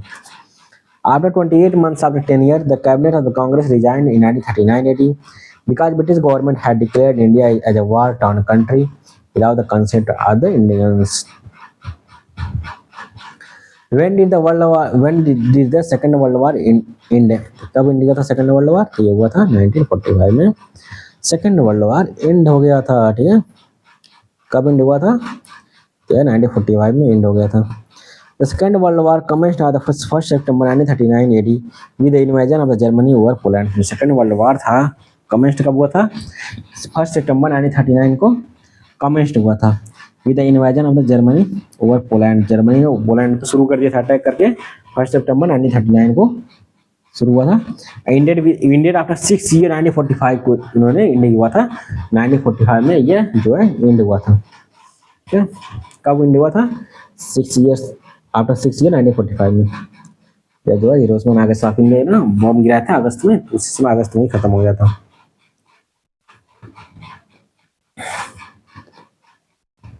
Who was the British Prime Minister of Britain during the Second World War के टाइम? कौन ब्रिटिश प्राइम मिनिस्टर थे? तो ये विंस्टन चर्चिल साहब थे।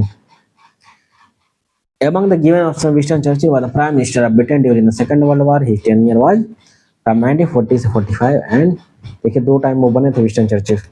40 से 45 कितना था, तो मतलब आज़ादी के समय नहीं था, वर्ल्ड वार सेकंड के टाइम थे, और 51 से 55 के बीच में थे। ठीक, अब देखिए सबसे खतरनाक थिंग वायलेंस वाला, मतलब इसके नाम में वायलेंस हो जाता है। मतलब क्या क्या अच्छा कंट्री था, लेकिन यार सब बिगाड़ डाले।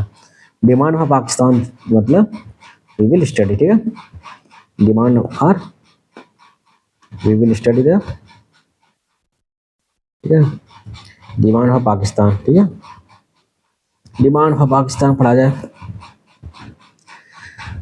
कलर मैच कराया जाए। नहीं, चलिए ठीक है, इसको नहीं पढ़ना है, ठीक है, इसको नहीं पढ़ना है, ठीक।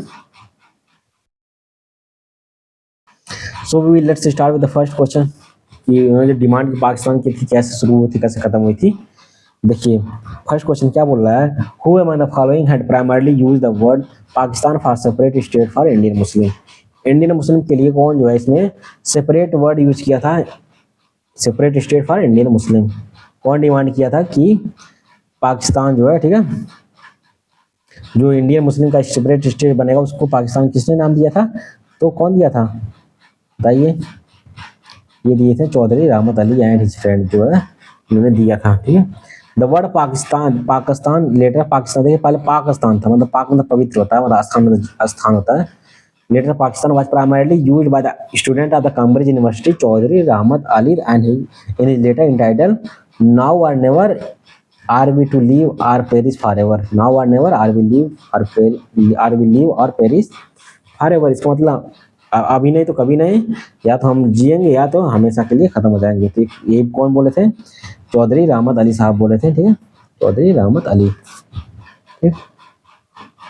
Who among the following first coined the word Pakistan, तो यही थे चौधरी रहमत अली साहब ने यही पाकिस्तान वर्ड को पहली बार यूज किए थे। द टर्म पाकिस्तान और पाकिस्तान लेटर, देखिए पहले पाकिस्तान था, पाकिस्तान, ठीक है, और पाकिस्तान था, ठीक है, बाद में उसको पाकिस्तान बोला गया। फर्स्ट पॉइंट भाई किसकी तरफ पहली बार पॉइंट किया था Chaudhary Rahmat Ali Sahab. A Pakistani nationalist in a pamphlet publish 1939, यह पाकिस्तानी नेशनलिस्ट था, ठीक है, 1933 में।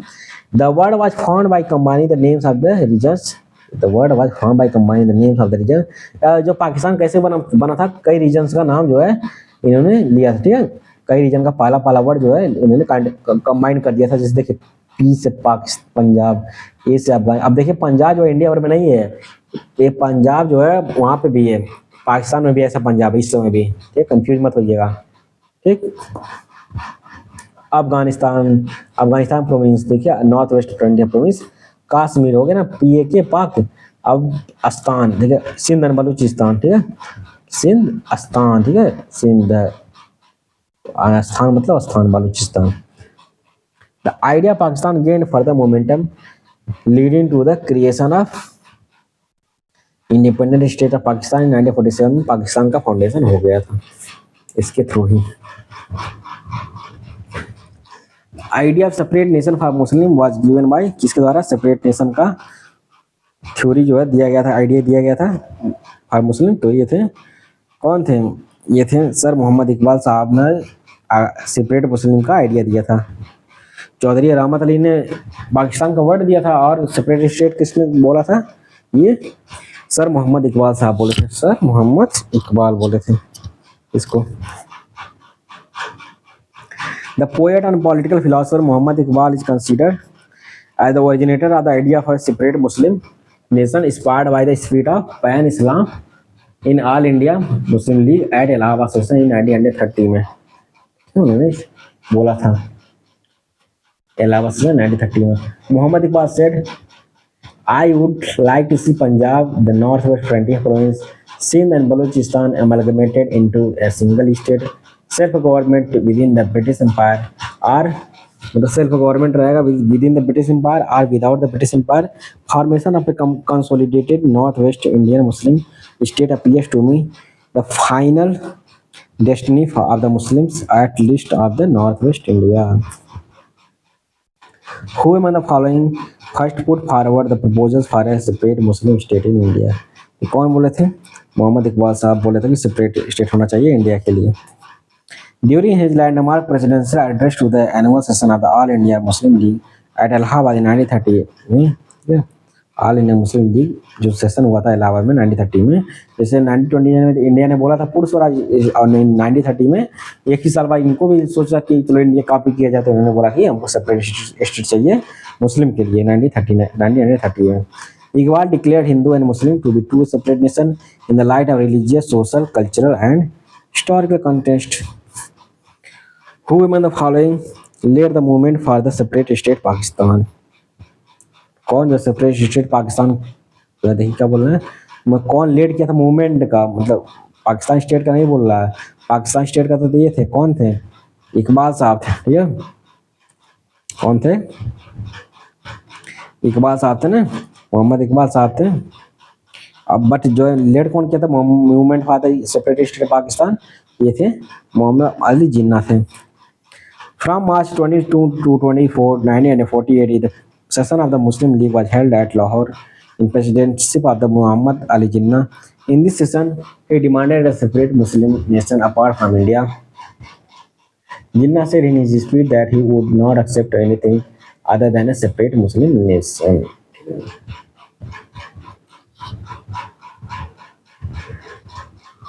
उन्होंने बोला था कि अभी एक सेपरेट स्टेट का हम कभी एक्सेप्ट नहीं करेंगे, सिर्फ मुस्लिम स्टेट की कोई एक्सेप्ट करेंगे। Who among the following called Muhammad Ali Jinnah as the ambassador of the Hindu Muslim unity? किन्होंने बोला था कि ये एम्बेसडर है हिंदू मुस्लिम यूनिटी के, मोहम्मद अली जिन्ना को कौन बोला था, तो ये कौन थी, ये थी सरोजिनी नायडू थे, जो पहली गवर्नर थी ना यूपी प्रोविंस की, यही बोले थी। मतलब उसमें कंडीशन कुछ और था ना, इसी वजह से पॉजिटिव वाइब आ रही थी उसमें। In 1980, when Jinnah was giving testimony in front of Parliament Select Committee, then he was asked, "Are you saying this as a virtue of the Indian nationalist?" In reply, he firmly said, "Yes, I am saying this as a virtue of the Indian nationalist." After that, Major Oxari asked, "Means you want to finish the discrimination between Muslim and Hindu at the earliest?" In answer, Jinnah said, "Yes, I will be the happiest person when that day comes." For the nationalist views and to compromising Muslim League and Congress, Sarojini Naidu held him the ambassador of the Hindu Muslim unity, जो है उनको सरोजिनी नायडू ने उनको बोला था, ठीक है। The remark Nehru is a patriot while Jinnah is a politician. कौन बोला था ये कि जो नेहरू जो है पैट्रियट है, मतलब देशभक्त है, एंड जिन्ना जो है क्या है, पॉलिटिशियन है, तो किसके द्वारा बोला गया था? जिन्ना जो है पॉलिटिशियन है, ये था सर मोहम्मद इकबाल जो ने बोला था। The first prime minister of India Pandit Jawaharlal Nehru in page 352 of his book discovery of India, कौन लिखा था? पंडित जवाहरलाल नेहरू ने लिखा था। इसमें इसी बुक में लिखा है, mention that Mohammad Iqbal during meeting with him remarked you Nehru are a patriot while Jinnah is a politician.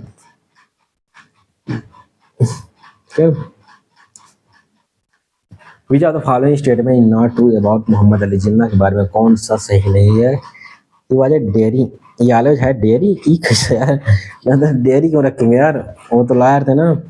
ये तो सही बात है, टू नेशन थ्योरी को सपोर्ट किया था, उन्होंने लाहौर सेशन को प्रिसाइड किया था, 1930 इलाहाबाद सेशन वाला था, और ये लाहौर वाले में प्रिसाइड किया था उन्होंने। मुस्लिम लीग जो है इंडिपेंडेंट पाकिस्तान की उन्होंने लेड मूवमेंट की लेड किया था 1940 में, इसी लाहौर सेशन में, ठीक है। Lahore session 1940, he had not participated in the non cooperation movement, सही बात है, कहाँ पार्टिसिपेट किए थे। यालोज है डेयरी, गलत बात है, ये नहीं यार, इतना भारी मजाक। Jinnah was a supporter of the two nation theory while chairing the Lahore session of the Muslim League between 22 to 24 March 1948. He demanded separate Muslim nation apart from India. ठीक है, उन्होंने सेपरेट मुस्लिम नेशन की बात की थी apart from India से। Sir Sikandar Hayat Khan demanded separate Muslim nation apart from India, ठीक है। Sir Sikandar Hayat Khan, Fazlul Haq and Khaliquzzaman played an important role in preparing an outline for the proposal of Pakistan. Muhammad Ali Jinnah was not a supporter of non-cooperation movement. जो मोहम्मद अली जिन्ना थे वह supporter नहीं थे non-cooperation movement के, so he did not participate in this movement. A separate homeland for Muslim found for the first time a definite expression. जो मुस्लिम के लिए पहली बार होमलैंड की बात किस सेशन में की गई थी? देखिए, in presidential speech of the Iqbal at Allahabad session of the Muslim League 1939 में ये बात की गई थी। A will your answer. A separate homeland for Muslims for the first time found a definite expression in 1930 at Allahabad session of the Muslim League in the presidential address of the Muhammad Iqbal. Presidential address तरीका सोच था RC Majumdar क्या लिखे थे? The history and culture of the Indian people, struggle for freedom, ठीक है।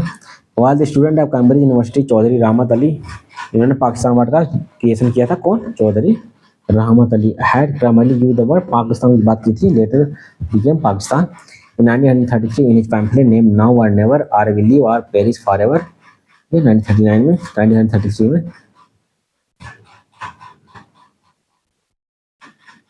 While Lahore session held between 22 to 24 March 1914, the Muslim League formally demanded, Muslim League ने उसने डिमांड क्या की थी? पाकिस्तान की as an independent and sovereign state। Muslim league जो है फॉर्मली जो है डिमांड की थी पाकिस्तान स्टेट की एज एन इंडिपेंडेंट, ठीक है। तो मुस्लिम लीग थी formally demanded Pakistan as an independent and sovereign state. 1940 में उसमें प्रेसिडेंट कौन था? प्रेसिडेंट थे मुस्लिम लीग के मोहम्मद अली जिन्ना साहब थे, और उन्होंने लीड कर दिया था। उन्होंने बोला था, डिमांड किया था फॉर्मली पाकिस्तान की as an independent and sovereign state. We who wrote the now or never, तो ये थे चौधरी रहमत अली साहब थे, उन्होंने लिखा था नाउ और नेवर। रहमत अली कौन लिखा था? रहमत अली ने लिखा था। The resolution demanding the formation of Pakistan was fought by Muslim league in the year, किस ईयर में उन्होंने लिखा था कि officially forming of the Pakistan? 1940 में। B will be your answer. On March 23, 1948, the Muslim League passed the famous resolution of Pakistan at Lahore session में उन्होंने resolution Pakistan की उन्होंने पास किया था लाहौर सेशन में 1940 में। Resolution declared no constitutional plan would be workable or acceptable to the Muslims unless contiguous geographical units are demarcated into the regions which should be so constituted with such territorial adjustment as may be necessary. Okay. Pakistan resolution was adopted by the Muslim League in Pakistan resolution था adopt किया गया था Muslim league के द्वारा। कब किया गया था? ये था मार्च 1940 में ये अडॉप्ट किया गया था। कब जो है? मार्च 1940।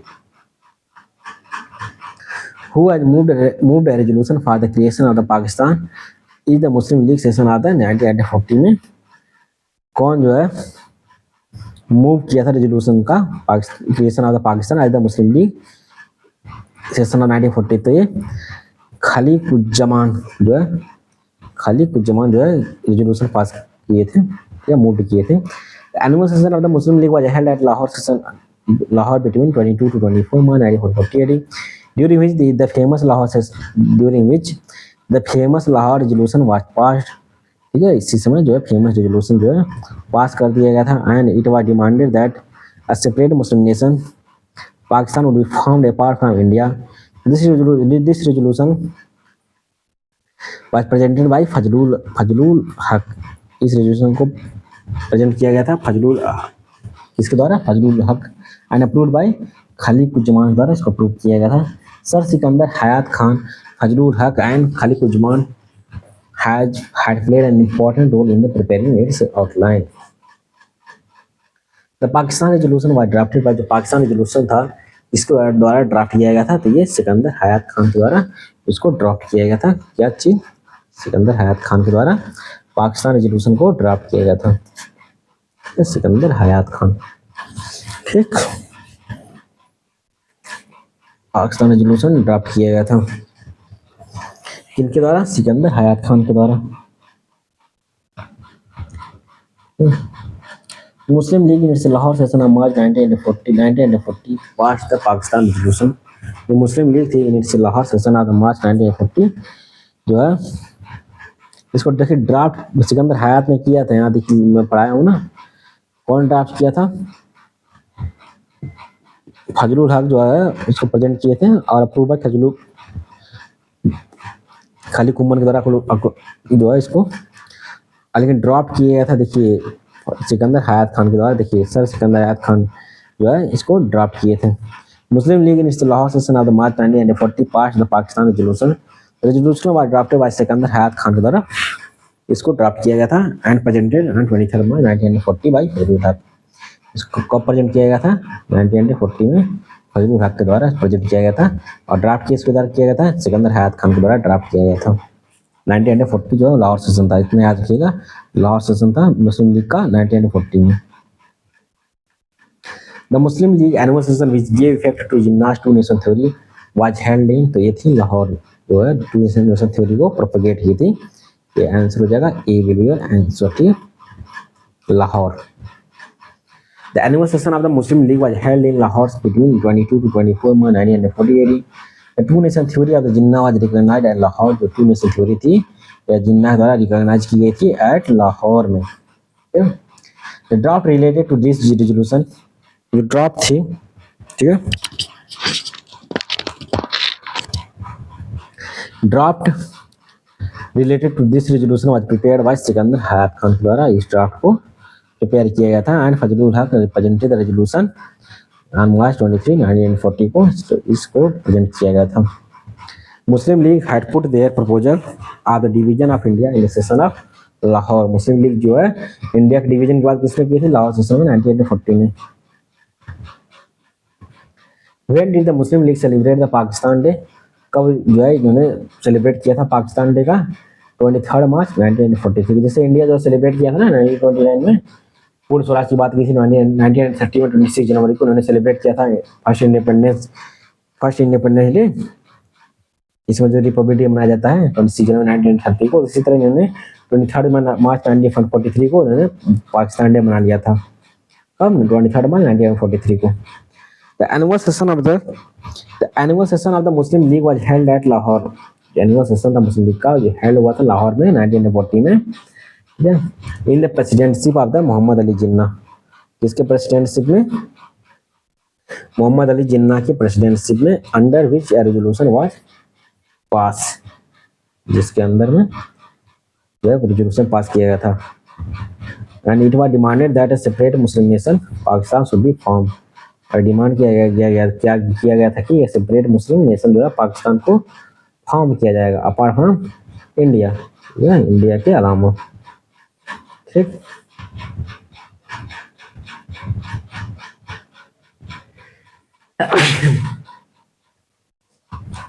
in the commemoration of this day Muslim League celebrated the Pakistan day on 23 मार्च 1943 को पाकिस्तान डे को सेलिब्रेट किया गया था कब 23 मार्च 1943 को। Who did the chairmanship of the Lahore session 1940 of Muslim league, तो इसके चेयरमैन सिंपल ही थे ना, वो मोहम्मद अली जिन्ना थे, ठीक है, इन्होंने लीड किया था पाकिस्तान को। अब देखिए यहाँ पे हम लोग क्या पढ़ेंगे 1940, ठीक है, 1940 जो है बहुत यादगार माना जाता है यार। क्या माना जाता है, इसको बहुत इंपॉर्टेंट माना जाता है।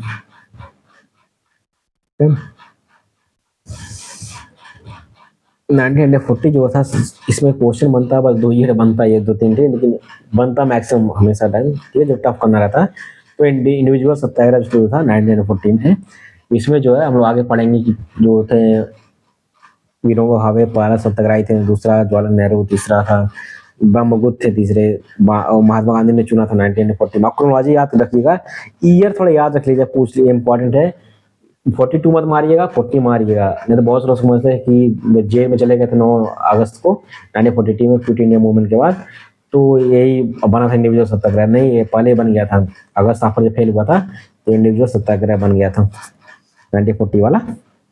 इसको क्या करना है, नहीं पढ़ना है, ठीक है ना। अब पूछे क्यों दे दिया भाई, दिया तो इसे बोलना नहीं पढ़ना है, ये पूरा घटना चक्र वाला है, हम पढ़ा रहे हैं ना, ठीक है। अब देखिए फर्स्ट वन, क्या घटना चक्र यदि आपके पास रहेगा मतलब खरीद लीजिए, नहीं तो उसको हाईलाइट करते रहिए साथ साथ में बस, ठीक है, तब ज़्यादा इफेक्टिव रहेगा। इनके बाद नहीं है भाई किताब तो कोई दिक्कत नहीं, इसी पढ़ के अपना काम चला लीजिए, ये भी तो बहुत इफेक्टिव है, ठीक है। Who was selected as first satyagrahi in individual satyagraha movement by Mahatma Gandhi के द्वारा, कौन फर्स्ट सत्याग्रही बने थे, विनोबा भावे साहब बन गए थे फर्स्ट सत्याग्रही। आफ्टर कंप्लीटली रिजेक्टिंग अगस्त प्रपोजल कांग्रेस इनिशिएटेड इंडिविजुअल सत्याग्रही। देखिए जब अगस्त आया था ना, अगस्त प्रपोजल, उसको कांग्रेस ने रिजेक्ट कर दिया था, इंडिया को जो है तुरंत जो है इंडिपेंडेंट नहीं दे रहा था, तो उसी के विरोध में जो है इंडिविजुअल सत्याग्रह जो है लॉन्च किया गया था गांधी जी के द्वारा। The Satyagraha was a symbolic statement of moral protest against the British government policy of India. On October 17, 1940, Mahatma Gandhi selected Acharya Vinoba Bhave. देखिए अब इसमें थे आचार्य विनोबा भावे क्या थे, फर्स्ट सत्याग्रही थे, भावे आए थे first Satyagrahi. The proponent of सत्याग्रह मतलब सत्याग्रह को जो प्रमोट करें, मतलब नेशनलिज्म को प्रमोट करें, ठीक है, सत्य मतलब सत्य रास्ता, non violence. And Jawaharlal Nehru and Brahmagupta, देखिए जवाहरलाल नेहरू थे सेकंड सत्याग्रही थे, और ब्रह्मगुप्त कौन थे, ये थे थर्ड वन, देखिए, और जवाहरलाल नेहरू सेकंड थे। आइए थोड़ा याद रखिएगा, फर्स्ट कौन थे, आचार्य विनोबा भावे जो थे फर्स्ट सत्याग्रही थे, ठीक है। Who was the third satyagrahi of individual satyagraha launched by Mahatma Gandhi 1940 में, कौन थर्ड सत्याग्रही था, ये ब्रह्मगुप्त जो है थर्ड सत्याग्रही थे। In the year 1940, Gandhiji decided to run individual satyagrah. In this, Vinoba Bhave became the first, Jawaharlal Nehru second, and Brahmadatta the third सत्याग्रही थे। ब्रह्मदत्त क्या थे, the third सत्याग्रही थे।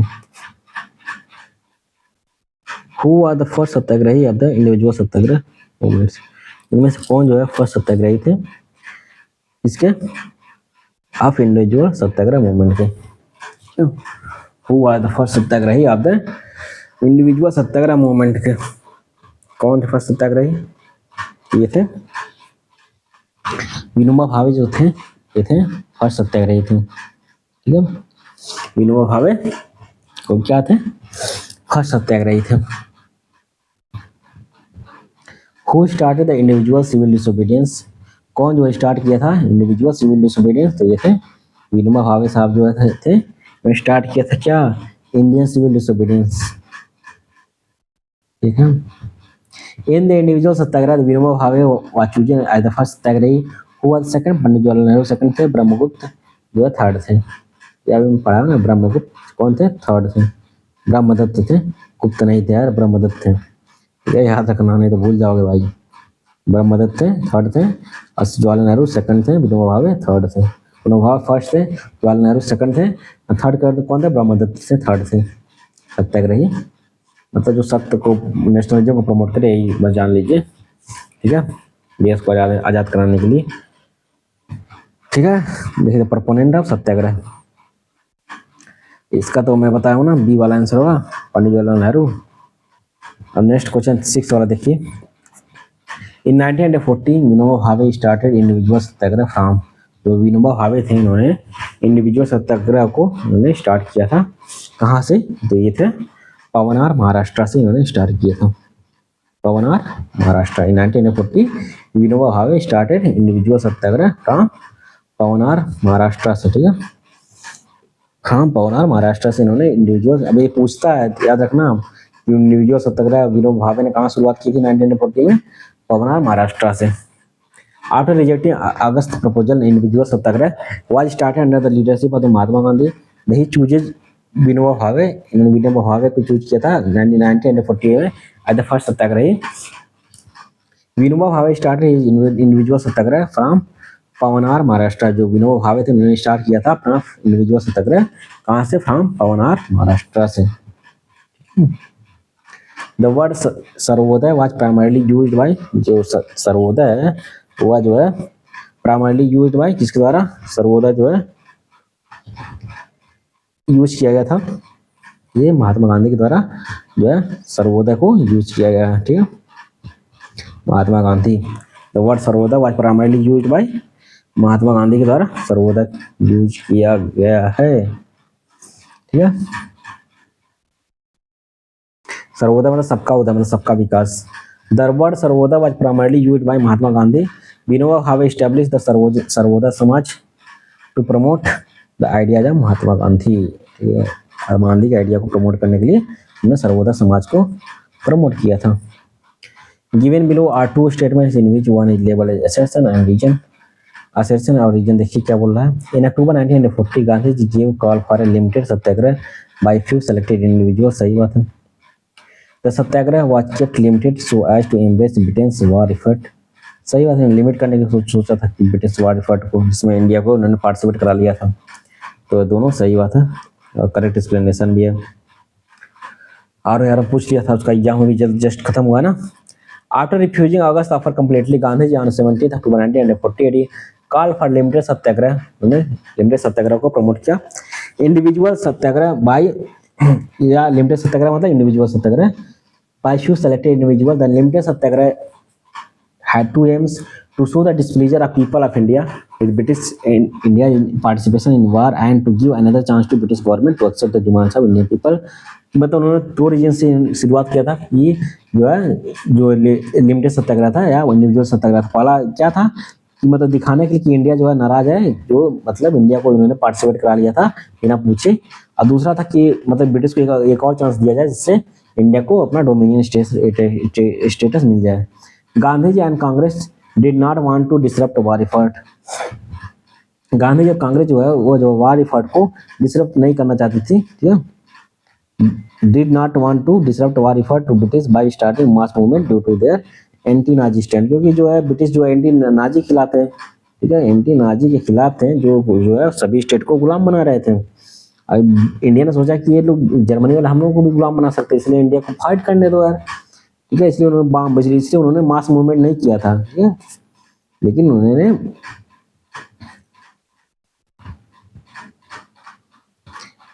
तो दिखाना चाहते थे कि इंडिया जो खुश नहीं है, जो ब्रिटिश वार कर रहा है बिना पूछे इंडिया, ठीक है, मतलब उसकी इफर्ट मतलब भाई लड़िए कोई दिक्कत नहीं, लेकिन इंडिया खुश नहीं है, इसलिए उन्होंने विरोध ज़्यादा नहीं किया ताकि जो इनको भगाया जाए, नाजी को, जो एंटी नाजी सिस्टम था ना, नाजी को भगाया जाए। अब देखिए नेक्स्ट टॉपिक, क्रिस मिशन से क्वेश्चन बनता है भाई, इसको याद रखना। मैं क्यों बोलता भाई बनता है, तो इसलिए बनता, मैं इसलिए बोलता भी हूँ, ठीक है। क्रिस अब पूछेंगे कि ऐसा कौन सा टॉपिक जिसमें नहीं बोले नहीं बनता है, भाई वो घटना चक्र में दिया है, इसको मैं और इम्फेसिस करता हूँ, ठीक है, मैं इसको और इम्फेसिस करता हूँ कि आप लोग पढ़िए, ठीक है, ये सच में इम्पोर्टेंट है यार।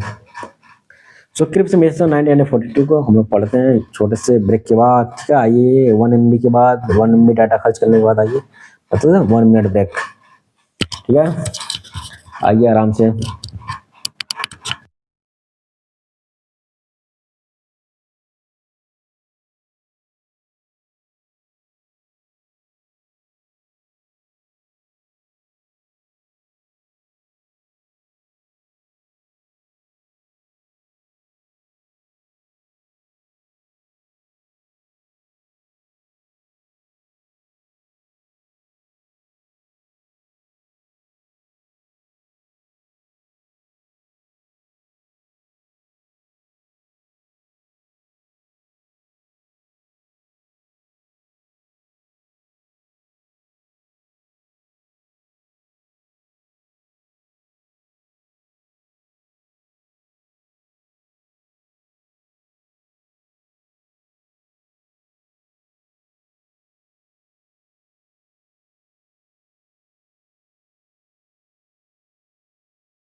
So hello guys, let's start with the CRIPS mission. Yeah, CRIPS mission हम लोग स्टार्ट करते हैं 1942 से, जहाँ से इंडिया की आज़ादी का सूर्य दिखता है। ठीक है, इंडिया की आज़ादी का सूर्य दिखेगा भाई यहीं से, क्योंकि इन्होंने भी रिजेक्ट कर दिया था कि हम जो है इंडिया को डोमिनियन स्टेटस युद्ध के बाद देंगे। जो ब्रिटिश जो है पहले इसके पहले भी धोखा दे चुके थे वर्ल्ड वॉर फर्स्ट में, तो इंडिया ने सोचा भाई तुम लोग जाओ, हम लोग स्टार्ट करते हैं क्विट इंडिया मूवमेंट। अब इसी 1942 में वो भी स्टार्ट होगा, पहले इनको खत्म किया जाए। जो मना करेंगे ना, अभी देखिए कैसे मना करते हैं, बहुत प्यार से मना करते हैं। ये चालाकी बत इंडिया वाले समझ से जाते हैं बाद में, इसी में इनकी चालाकी समझते हैं। चलो हम भी खत्म करते हैं 1 मिनट ब्रेक को। इसको क्या करना है कि देखिए क्रिप्स मिशन हम लोग पढ़ना है 1942 का। ठीक है, और हम क्या नहीं करना है बताइए, इसको नहीं पढ़ना है। ठीक है, इसको नहीं पढ़ना है। Let's start with the first question.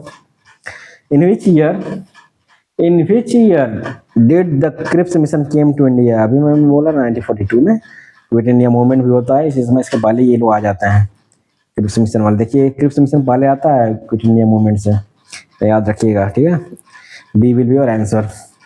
Considering the rising power of the Japan international community, especially United States of America, China and Australia pressurised, मतलब जापान की पावर बहुत बढ़ रही थी, इसलिए उन्होंने कौन यूएसए ने, चाइना ने एंड ऑस्ट्रेलिया ने प्रेशराइज किया ब्रिटेन को कि grand freedom to India, India को फ्रीडम दे दो। ठीक है, नहीं तो इंडिया वाले जापान का साथ देंगे और जापान की शक्ति बढ़ते जाएगी और जो है वो लोग अटैक करते जाएंगे और गुलाम बनाते जाएंगे। चाइना को भी बना लेंगे। ठीक है, चाइना को बना लेंगे भाई। ऑस्ट्रेलिया बगल नीचे है, ऑस्ट्रेलिया को बना सकते हैं। ठीक है, यूको तो उसके बगल में, उसको खतरा तो वही है, कई ठो उसकी बेस थी। ठीक है, तो इसीलिए उन्होंने देखिए, इसलिए as a result Stafford Cripps arrived in India in March 1942 में। स्टैनफोर्ड क्रिप्स आते हैं इंडिया में to negotiate with Indian politician, Sir Stafford Cripps came to India with a draft declaration of proposals of British government, which included that India should be given a dominion status. सही बात है। All provinces and states must be merged to make the Indian Union. ये तो गलत बात है। All provinces and states must be merged to make ये तो गलत बात है ना, नहीं लगता है ये हो सकता है। क्यों जानते हैं, ये जो इसमें ब्रिटिश यूनियन थी ना, ये वाले प्रोविंस जो थी, वो तो ब्रिटेन की बात कर रहा है ना, to merge with the Indian Union, सही बात है। Any province or the state can make the decision to live outside of the Indian Union, सही बात है। कोई प्रोविंस और स्टेट जो है या प्रिंसिपल स्टेट, वो इंडिया के बाहर रह सकती है, इंडिपेंडेंट रह सकती है, सही बात है। Indian constitution must be constituted by the people of India, ये गलत बात है। Indian constitution must be constituted by the people of India, सही बात है, हो सकता था, सही बात है। ठीक है, ये जो कॉन्स्टिट्यूशन था इंडिया के द्वारा कॉन्स्टिट्यूट कर दिया जाता था, और India should be given a dominion status.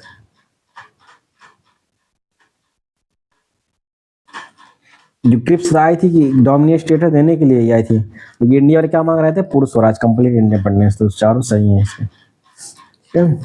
Dominion status की बात कर रहे थे क्रिप्स मिशन, और मर्ज करने की बात कर रहे थे हर प्रोविंस और स्टेट को, और उन्होंने बात किया था कि जो आउटसाइड आना चाहते थे वो आउटसाइड रह सकते हैं। चौथा बात क्या की बात किया था कि जो इंडिया जो कॉन्स्टिट्यूशन रहेगी वो इंडियन के द्वारा बनाई जाएगी, लेकिन जो ब्रिटिश जो है उसको ऑथराइज करेंगे, नहीं तो नहीं बनेगी। ठीक है, now next question. After reaching India in March 1942 AD, Stanford Cripps presented the proposal whose major recommendations were: after war, India should be given a dominion status की बात की थी, and which would not be subject to any external authority, जो किसी external authority से related नहीं रहेगी। India should be given the right to form their own constitution, for which the Council of Constitution making body will be initiated after war, मतलब India जो है खुद अपना कॉन्स्टिट्यूशन बनाएगा। The provinces not agreeing to the new constitution would have the right to keep themselves out of the proposed union. Such provinces will be entitled to constitute their own separate constitution, मतलब जो province जो है independent रहना चाहती हैं India से, वो अलग रह सकती हैं और अपना खुद अलग से कानून बना सकती हैं। मतलब ये पूरी तरह बल्कनाइजेशन कर रहे थे, बल्कनाइजेशन में इंडिया को डिवाइड करना चाहते थे। During the war an interim government comprising of different parties of India would be constituted, however defence and external affairs would be the sole responsibility of viceroy. लेकिन जो डिफेंस जो है, external affair जो है, communication जो है, ये सब जो है किसके अंदर रहेगी, और वायसराय की जो है रिस्पॉन्सिबिलिटी रहेगी। मतलब मेन चीज तो रख ली भाई तुम, डिफेंस तो रख ही लिए, एक्सटर्नल अफेयर्स रख ही लिए, मेन चीज रख के इंडिया को पागल समझेगा यार। हाँ? इंडिया उसमें क्लेवर हो चुकी थी, ठीक है, इन लोग की हैबिट पहचान गई थी, ठीक है, लोमड़ी चाल ये लोग चल रहे थे ब्रिटिश लोग। An important aspect of the Cripps Mission 1942 that all Indian states should join the Indian Union as a condition to consider any degree of autonomy for India. Yeah. Should join the Indian Union as a condition to consider any degree of autonomy for India. Yeah. The creation of the Indian Union with Dominion states after the World War Second सही बात है, Dominion status की बात किए थे। The active participation and cooperation of Indian people community of political party in British was referred as condition of granting। ये तो गलत बात है। Having constitution was the entire government union with no secretary, ये तो गलत बात है। So B will be your answer। Yeah.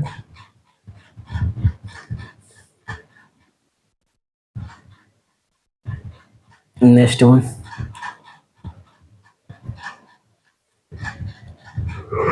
Which one of the following is not true about the Cripps mission? कौन सा इसमें जो Cripps mission के रिलेटेड सही नहीं है, तो बताइए।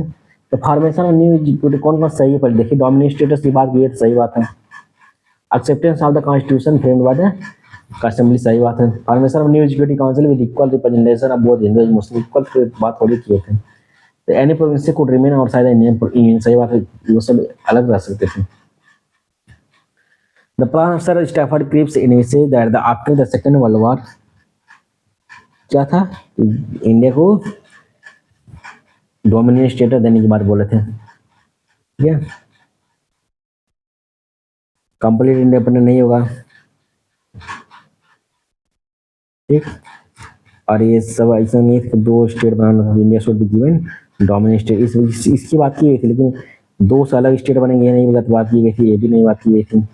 Yes, she will join the Commonwealth, ठीक है।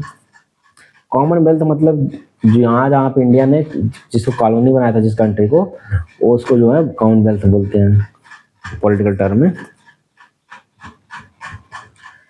So D will be the answer। Cripps mission का ये ऑर्डर था, ठीक है। Who viewed the Cripps proposal as a post dated checks and on a crashing bank? कौन जो व्यू किया था कि Cripps proposal as a post dated cheque upon crashing bank, तो ये थे। मतलब post dated cheque upon crashing bank मतलब जो हार रहा ब्रिटेन तो अब जो है चेक दे रहा है, तो इसी बोले थे कि महात्मा गांधी जी इसका जो है क्रिटिसाइज किए थे। Cripps mission visited India and announce that the draft proposals, Mahatma Gandhi का द प्रपोजल्स, ये द पोस्ट डेटेड चेक इन्होंने इसको बोला था, ठीक। Consider the following statement: the Cripps proposal include the provisions for the full independence। Full की नहीं बात की थी, डोमिनियन की बात की थी। इसलिए it will be under India, जिसमें डिफेंस एंड डिफेंस जो है ब्रिटेन के अंडर रहेगी, ठीक है। पूरा कम्युनिकेशन रहेगी उसके अंदर, ठीक। And external affairs related things Britain अंदर रहेगा। According to Cripps mission, India was propose to be the India dominion state after second world war. के बाद इंडिया को डोमिनियन स्टेट दिया जाएगा। Cripps mission also propose to make a constitution making body, और propose किया था किसके, constitution making body को जो सही मनाती है। Who are the following prime minister sent Cripps mission to India, कौन जो है क्रिप्स मिशन को इंडिया भेजा था, तो कौन भेजा था ये थे विंस्टन चर्चिल थे।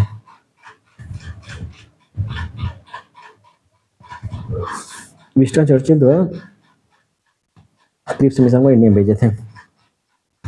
To seek help and India's participation in the Second World War 1942, the British Prime Minister Mr. Churchill sent Cripps mission to India under the leadership of the Sir Stafford Cripps के leadership में इन्होंने भेजा था, ठीक है। कौन भेजा था, सर विंस्टन चर्चिल ने क्रिप्स मिशन को 92 में भेजा था, मार्च में, ठीक है। और अगस्त में जो 8 अगस्त में वो क्विट इंडिया मूवमेंट स्टार्ट हो जाता है। Who among the following were official Congress ने नेगोशिएटेड विद क्रिप्स मिशन, जो क्रिप्स मिशन आया था उसके नेगोशिएटर कांग्रेस की तरफ से कौन थे, तो ये थे पंडित जवाहरलाल नेहरू थे और मौलाना आजाद साहब थे, जो कि उसमें मौलाना आजाद क्या थे, उसमें ये थे मौलाना आजाद साहब वहाँ के आईएनसी के प्रेसिडेंट थे उसमें, ठीक है। Nehru and Maulana Azad were official negotiator of for Congress with the Cripps mission. Who among the following called the movements of the Gandhi ji as a political blackmail? Yeah. तो गांधी जी का जो मूवमेंट था उसको कौन बोला था पॉलिटिकल ब्लैकमेल है, तो ये लॉर्ड लिथगो थे 1943 तक थे, यही बोले थे कि जो है गांधी जी जो गांधी जी का मूवमेंट है वो पॉलिटिकल ब्लैकमेल है। Lord Linlithgow called the movement of the Gandhi ji as political blackmail. Viceroy, देखिए इसको पॉलिटिकल ब्लैकमेल कौन बोला था, लॉर्ड लिथगो ने बोला था इसको, महात्मा गांधी के मूवमेंट को। Viceroy governor general Lord Lithgow, देखिए जो वायसराय इनको बोल सकते हैं, लॉर्ड लिथगो ऑफिशियली क्या उनको बोलते हैं, उनको ऑफिशियली बोलते हैं कि वो वायसराय है, लेकिन जो है आप उनको गवर्नर जनरल भी बोल सकते हैं, ठीक है, गलत नहीं होगा। Viceroy and governor general Lord Lithgow tenure was the longest of India, ठीक है, टेन्योर था वो लॉन्गेस्ट था, ठीक। और देखिए वायसराय जो था वो तो क्राउन का रिप्रेजेंटेटिव होता था, 1858 में आया था, सीधा क्राउन को रिप्रेजेंट करेगा। और जो गवर्नर जनरल थे, ठीक है, जो गवर्नर जनरल होता है ये जो है सेक्रेटरी को अपॉइंट रिपोर्ट करता था। और लेकिन सेक्रेटरी का सिस्टम ही खत्म हो गया था 1858 के बाद, वायसराय आ गया था, उसे एग्जीक्यूटिव काउंसिल बनाई गई थी, ठीक है, तो इसलिए अलग सिस्टम थी, इसमें सेक्रेटरी को इसमें भेजा जाता था, ठीक है, जनरल गवर्नर जनरल में उसको वायसराय आ गया था, ठीक है। Lord Lithgow tenure was longest in India, जो लॉर्ड लिथगो टेन्योर था, ठीक है, इसका टेन्योर जो है लॉन्गेस्ट था, किसका, लॉर्ड लिथगो का।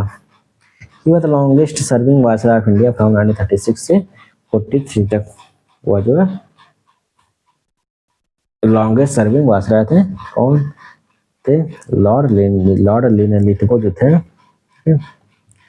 लॉर्ड लिथगो थे longest serving viceroy of India थे 1936 से 43 तक थे, ठीक, 1936 से 1943 तक Lord Lithgow longest serving viceroy थे, ठीक।